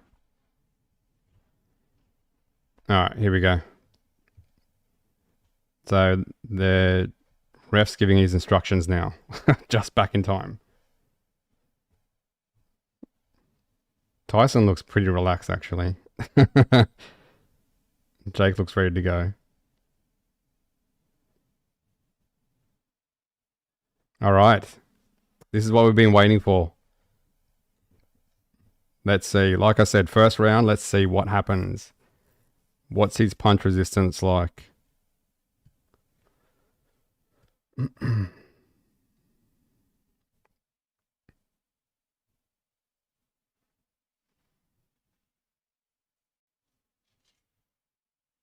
right. Let's see how this starts off.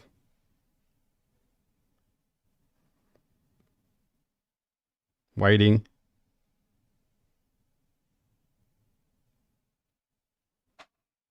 Round one. Here we go.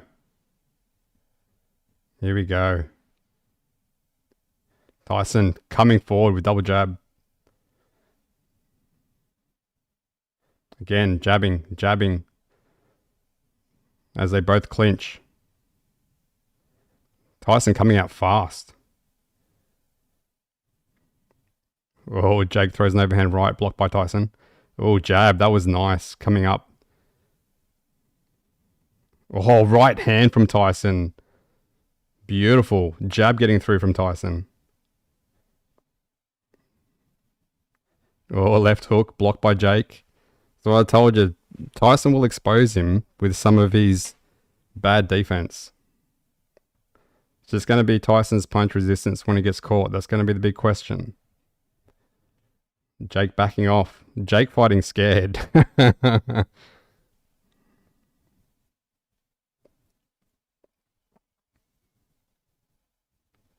here we go. Ref breaks him up. Oh, overhand right. Missed from Jake. Tyson just putting the pressure on. Being the aggressive one as Jake jabs on the back foot and then jabs to the body. And Tyson jabs to the head. Oh, right hand. Gets through from Jake.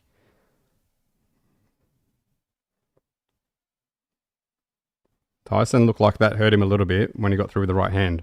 So I don't know what his punch resistance is like as he blocks the left hook. It comes in. Goes to the body. It's a bit low. The ref tells him to keep it up. 10 seconds. Again, this is 2-minute rounds.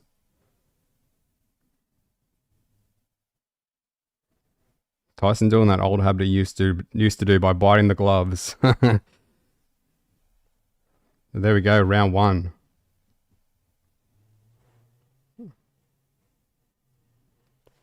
I think Jake Paul got through with a right hand, I think it was, and it seemed to hurt Tyson a little bit. So I don't know if he can get caught with shots like that. Too many more of them. Because I don't know how his punch resistance is, even with these 14-ounce gloves. But in terms of winning it, I'd say he took that round. As they show the replay, getting through with the jab. And then, yep, that right hand got Tyson on the temple. Yeah, he seemed a little bit off from it.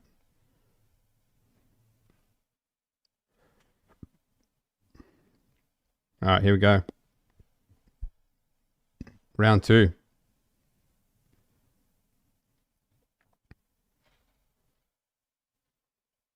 Tyson once again being the aggressor, coming forward.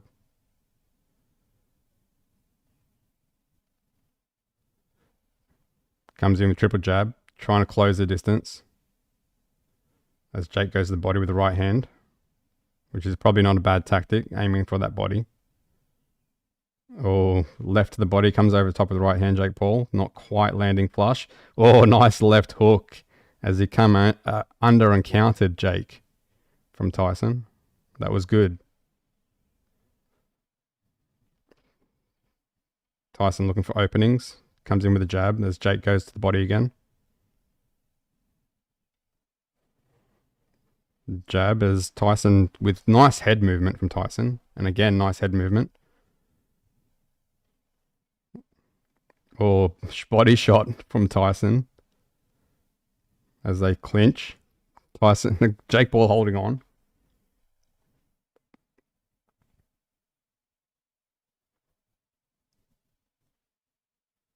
Jake showing. Jake showing the head and then comes to the body with a jab.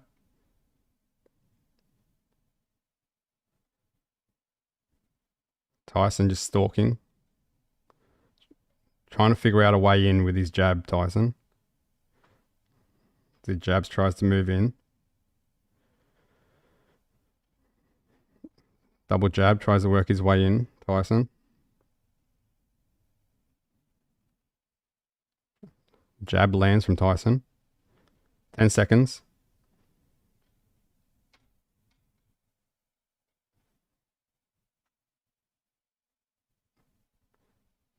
Jab from Paul as he backs off. Tyson comes with the left hook and misses. First round, Mike out aggressive. JP got in a few using the clinch and lateral movement. Yeah, I think Tyson's being the aggressor, and the first round he did expose him with a couple of shots, and even the second round there he countered him, but I think Jake Paul's just got to bide his time and then he'll come on later on. But Jake Paul hasn't landed anything significant yet. So I thought round 1 we kind of seen a shot from Jake Paul that landed on the temple of Mike and it seemed to daze him a little bit. But he got through it, seemed fine. But he can't take, if he cops big shots flush, I don't know how he's going to go.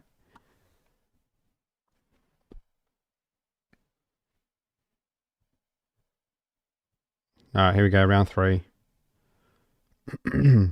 Oh, left hook from Tyson, then comes again with left hook, but misses. Tyson bobbing as he tries to come in. Oh, he lands the jab from Tyson.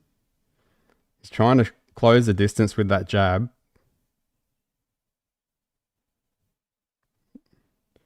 Tyson's just having trouble trying to close that distance, I think. Oh, that double, triple jab from Jake Paul seemed to throw Tyson off balance.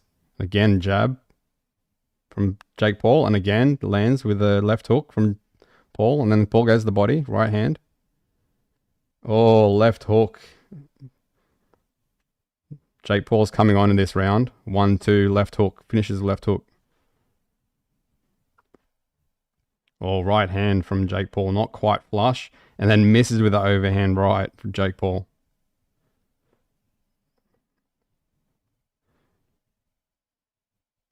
Oh, right hand. Not quite landing for Tyson.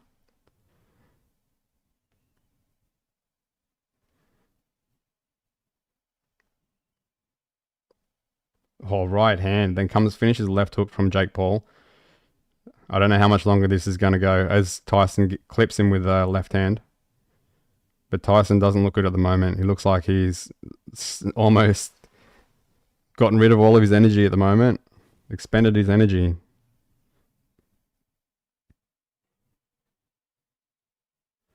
A jab from Paul.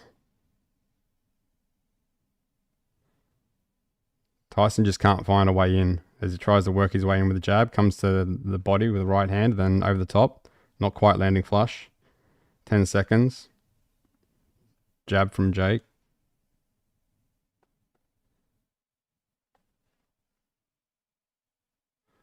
That's it. End of the round. End of round 3.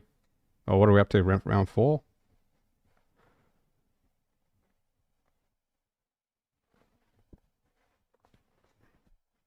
But I don't know. Tyson seems like he's starting to wear down, obviously, for his age. And as this fight's going to go on, Jake Paul's going to have the advantage, I think.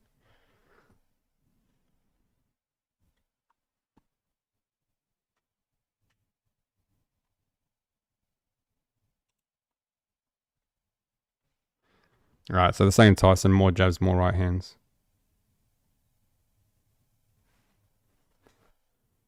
Yeah, so Jake Paul got him with that left hand 3 times. And it was just had him off balance.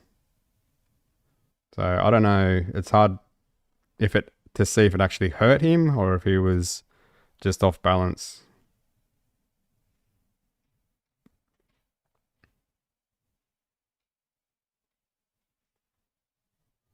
Ref's called time at the moment, and I don't know what that was for. All right, so what do we got? Round 4. Paul jabbing.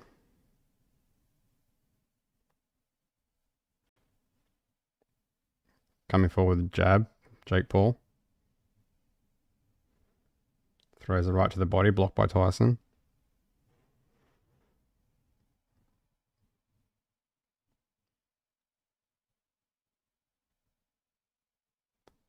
Or left hook from Paul lands. Or left hook right hand from Jake Paul. Not quite getting through flush, but still doing a little bit of damage.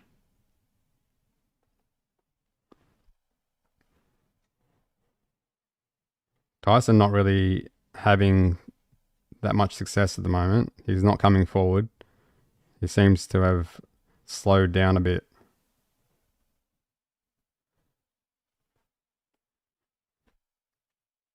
Jab, double jab from Jake. Only one getting through.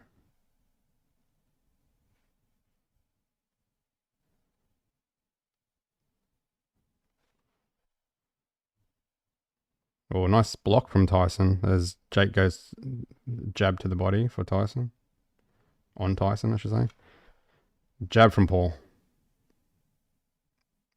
1-2. Oh, nice head movement from Tyson. He's still got head movement.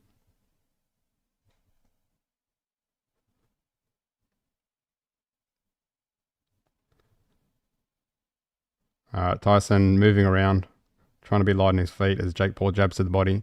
Tries to come over the top. Not quite getting there from Jake Paul. 10 seconds. These rounds go quick. Tyson moving around. Using his footwork. Then jabs. And end of the 4th.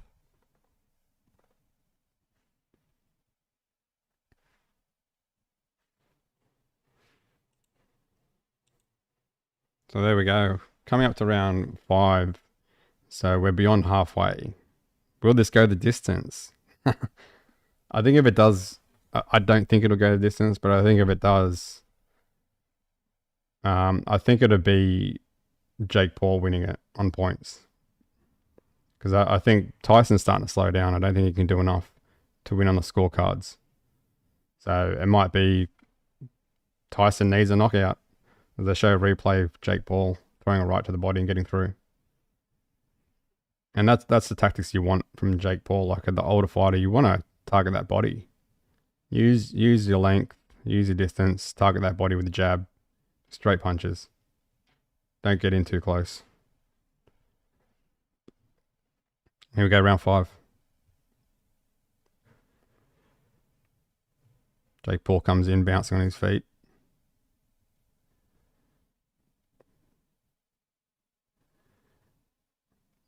Tyson coming forward with the jab. Can't seem to close that distance as he blocks Jake Paul's jabs.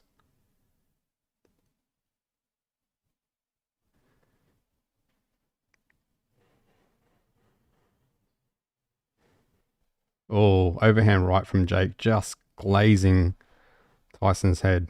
And then throws a jab and lands. And a left hook right hand from Jake Paul. And an uppercut and left hook from Jake Paul. Having success getting through. As they both jab.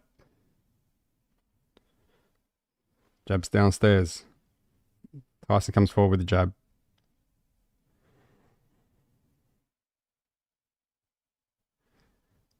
Jab from Jake. Jab from Jake missing. Comes around with a left hook. Jabs to the body.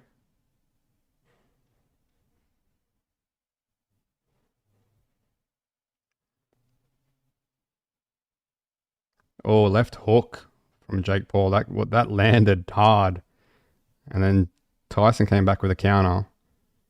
But didn't affect Jake.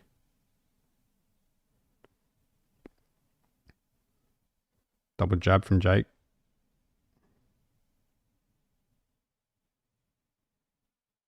Oh, Tyson trying to close that distance, but he just can't do it. Tries to come forward with the jab. Just struggling to close that distance.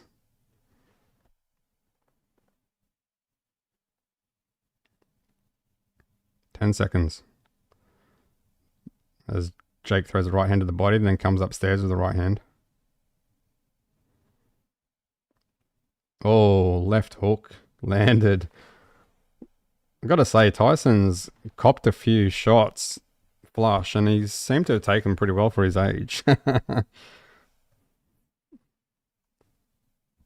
not saying you can keep on taking those shots, but man, maybe his punch resistance isn't that bad. Seems to be pretty good, but I don't think he'll win this fight. Because I think Jake Paul's starting to get on top in terms of the punch output and landing as well. So there's a show on the replay of him landing the overhand right.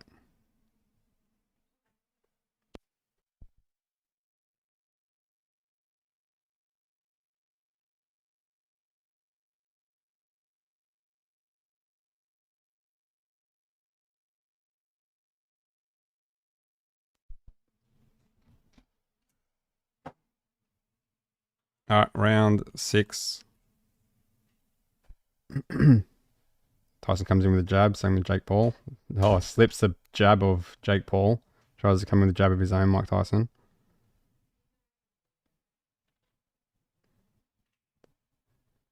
Jab to the body from Paul.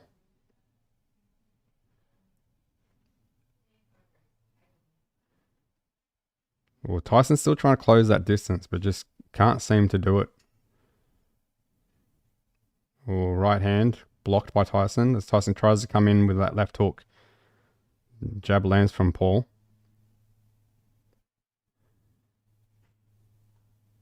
Right hand not landing flush by Paul.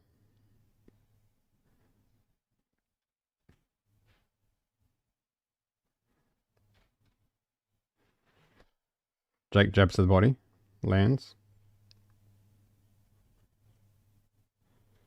Well, combination from Jake. Not quite landing. Jabs the body, comes upstairs from Jake. Right hand from Jake. So Tyson's just struggling with countering as he tries to come in with a left hook. He can't close the distance. Hasn't been able to work his jab in or work his punches in to try and close the distance from the younger fighter.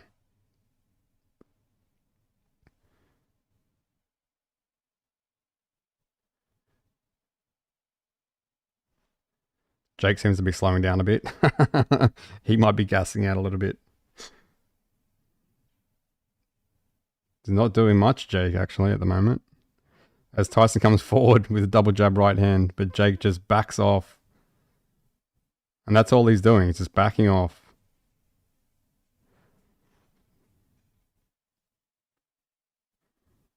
That's it. End of that round. End of round 6. So 2 more rounds to go. Jake Paul seems like he's starting to gas out a bit. He has the advantage of the distance and is able to keep Tyson away and back off when Tyson tries to close the distance. But that round, Jake Paul just seems to he wanted to take it off and he wasn't doing too much. Anyone else would have just come full throttle and just finished the fight. Keep jabbing, keep throwing those straight long punches. Sort of 83% saying Tyson will win, 8% saying Jake Paul will win, 9% saying it'll be a draw.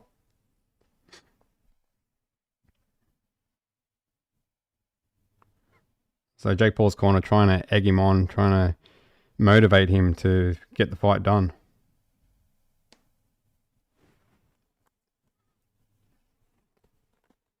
All right, here we go, round 7. Oh, Mike Tyson almost gets through with a left hook. Counter. Oh, he does get through with a left jab. And that's what Mike Tyson has to do. I think he has to counter if he can time it right. 1-2 from Jake. Not quite getting through.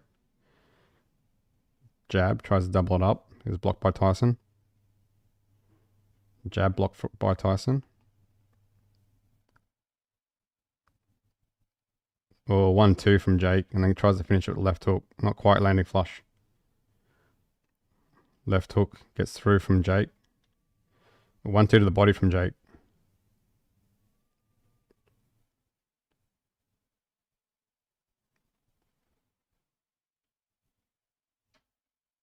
Tyson showing the jab. Jake doubling up his jab. Jab from Jake.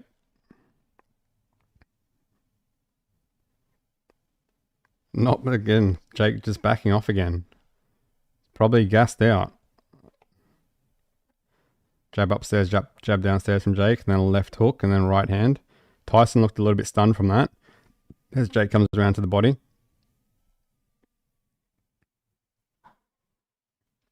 And jab from Jake.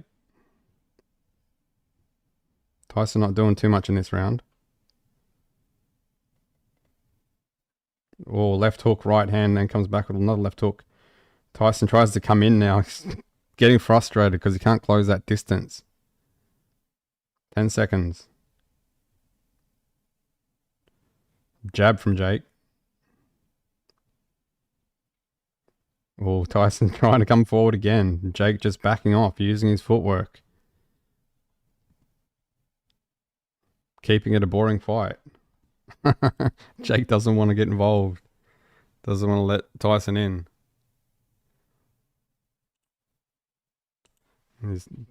Tyson's corner telling him he can't wait. So, although Tyson's not winning this fight, it's just showing the skill level of Jake, and it's not like the level that he's at. Anyone else that was a high level fighter would have taken Tyson out by now.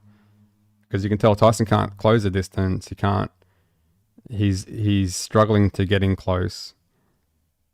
And Jake Paul can use his footwork to try and get away from him, but he hasn't been able to close the show.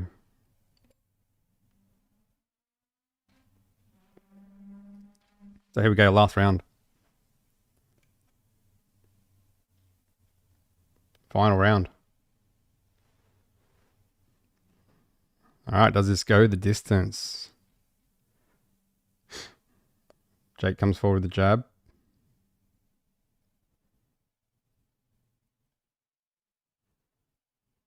Tyson using his head movement. 1-2 block from Tyson. Jake goes to the body, partially blocked by Tyson.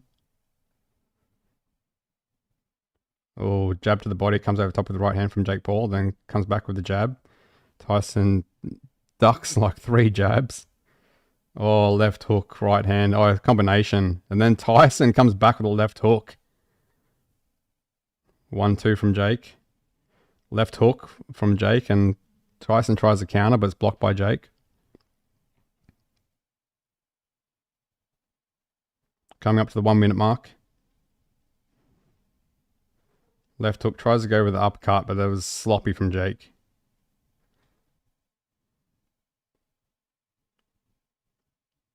Jab from Tyson. From Jake, sorry. Continued jab, but ducked by Tyson. Jab blocked by Tyson. 40 seconds. Double jab. Tyson dodging. Tyson's head movement is there for his age. Oh, double jab right hand from Jake Paul. But Tyson took it. He's still on his feet. Right hand from Jake Paul. Partially blocked from Tyson. 18 seconds. Tyson's going. Will he get through it? 1-2 from Jake Paul. Jake Paul hasn't been able to hurt him. 1-2 again from Jake Paul. Not quite getting through. 10 seconds. Jake Paul bows.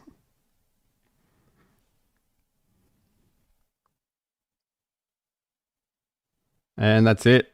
End of the fight. You got to give it to Tyson for his age before getting through that. He definitely didn't win it. And it also exposes Jake Paul, I think. The older fighter, Jake Paul couldn't do what he thought he could do to him. And didn't have the gas tank to continue to throw punches or continue to throw punches from the distance to try and end it. I think this is although Tyson won't win it, I think it's a victory for Tyson, for him being able to get through the whole fight, take some shots from Jake Paul and some big shots, and still come back with shots of his own, or try to at least. So, although Jake Paul will win it, I think, yeah, what an effort from Tyson.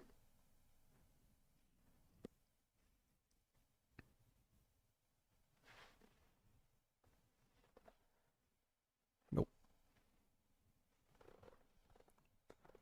So we'll go to the scorecards. So I'm assuming this is going to be a Jake Paul win, but I don't know. I think it's a victory for Tyson all in all. I mean, he's done well to get through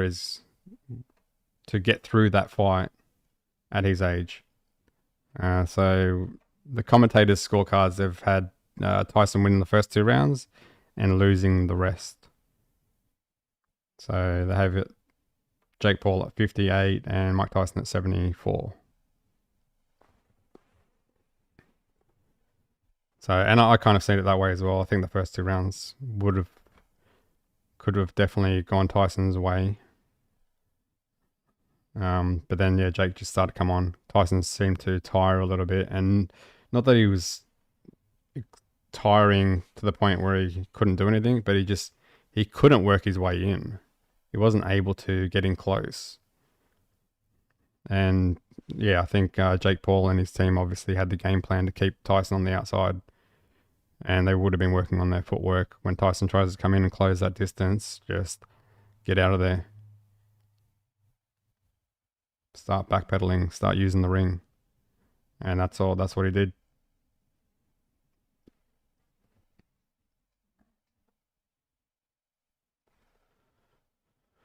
All right, they're announcing it now.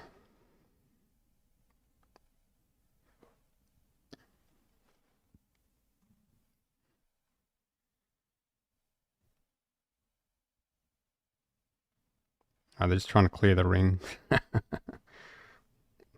The ring's packed.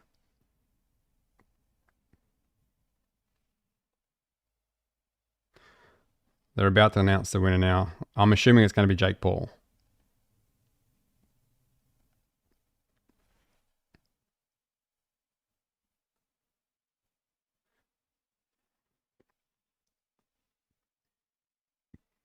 But yeah, the fight's gone the distance, so we're just waiting for the announcement now.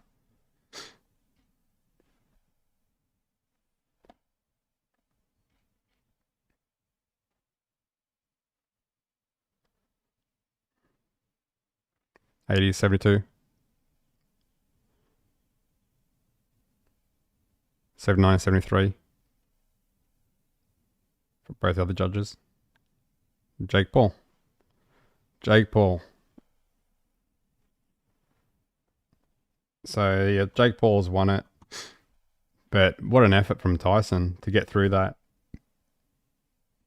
And yeah, I don't know. That's not too impressive from Jake Paul, although he won it.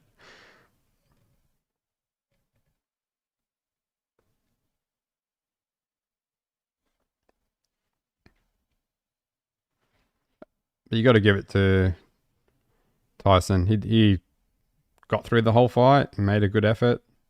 Tried to come back towards the last round.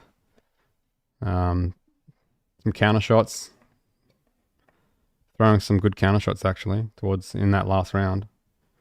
But age does it to you. He's obviously not going to be the same fighter. But got through the fight. Jake couldn't stop him, couldn't hurt him.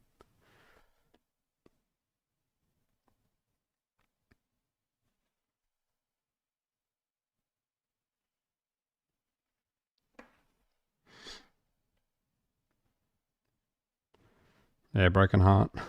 It's just a fight. I'm sure Tyson would be happy with getting through the fight, and although he didn't win, he'll still be happy that he was able to get go the distance with someone that young.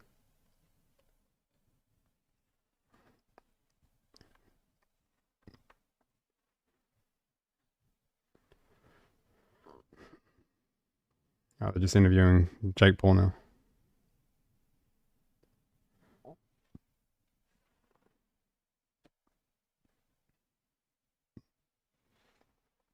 And Jake was just saying it was really tough like he expected it to be. Asking me, is he happy with it, Tyson?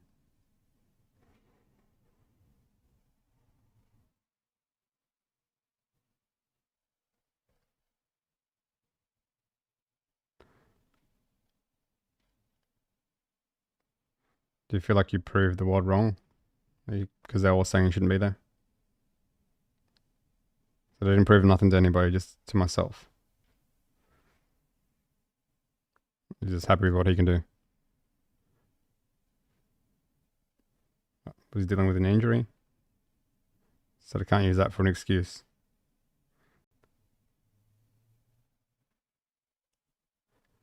Talking about his glove. He has a habit of biting his gloves.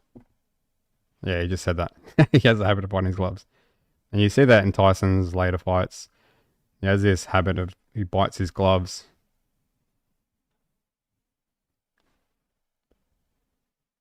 So if you look back in Tyson's career, you'll see that's a habit that he's always had. He always bites his gloves. He just did it a bit more in this fight.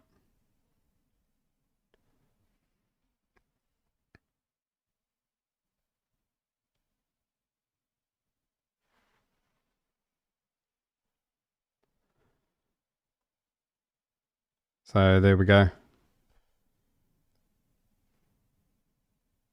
Mike Tyson, Jake Paul went the distance.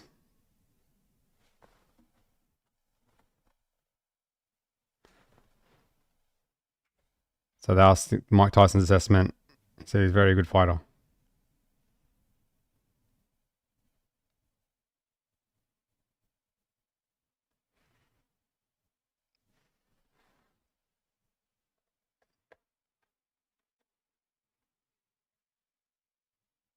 I said, did you try to knock him out? So to Jake Paul.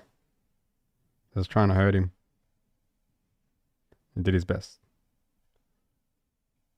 Asking if Mike wants to do it again. He said, I don't know. Well, there has been, I know Lennox Lewis did mention that he would be willing to take on Tyson depending on how this fight went.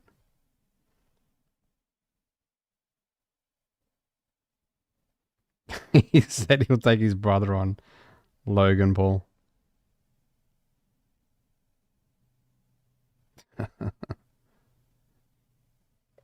They said just don't step on his toes.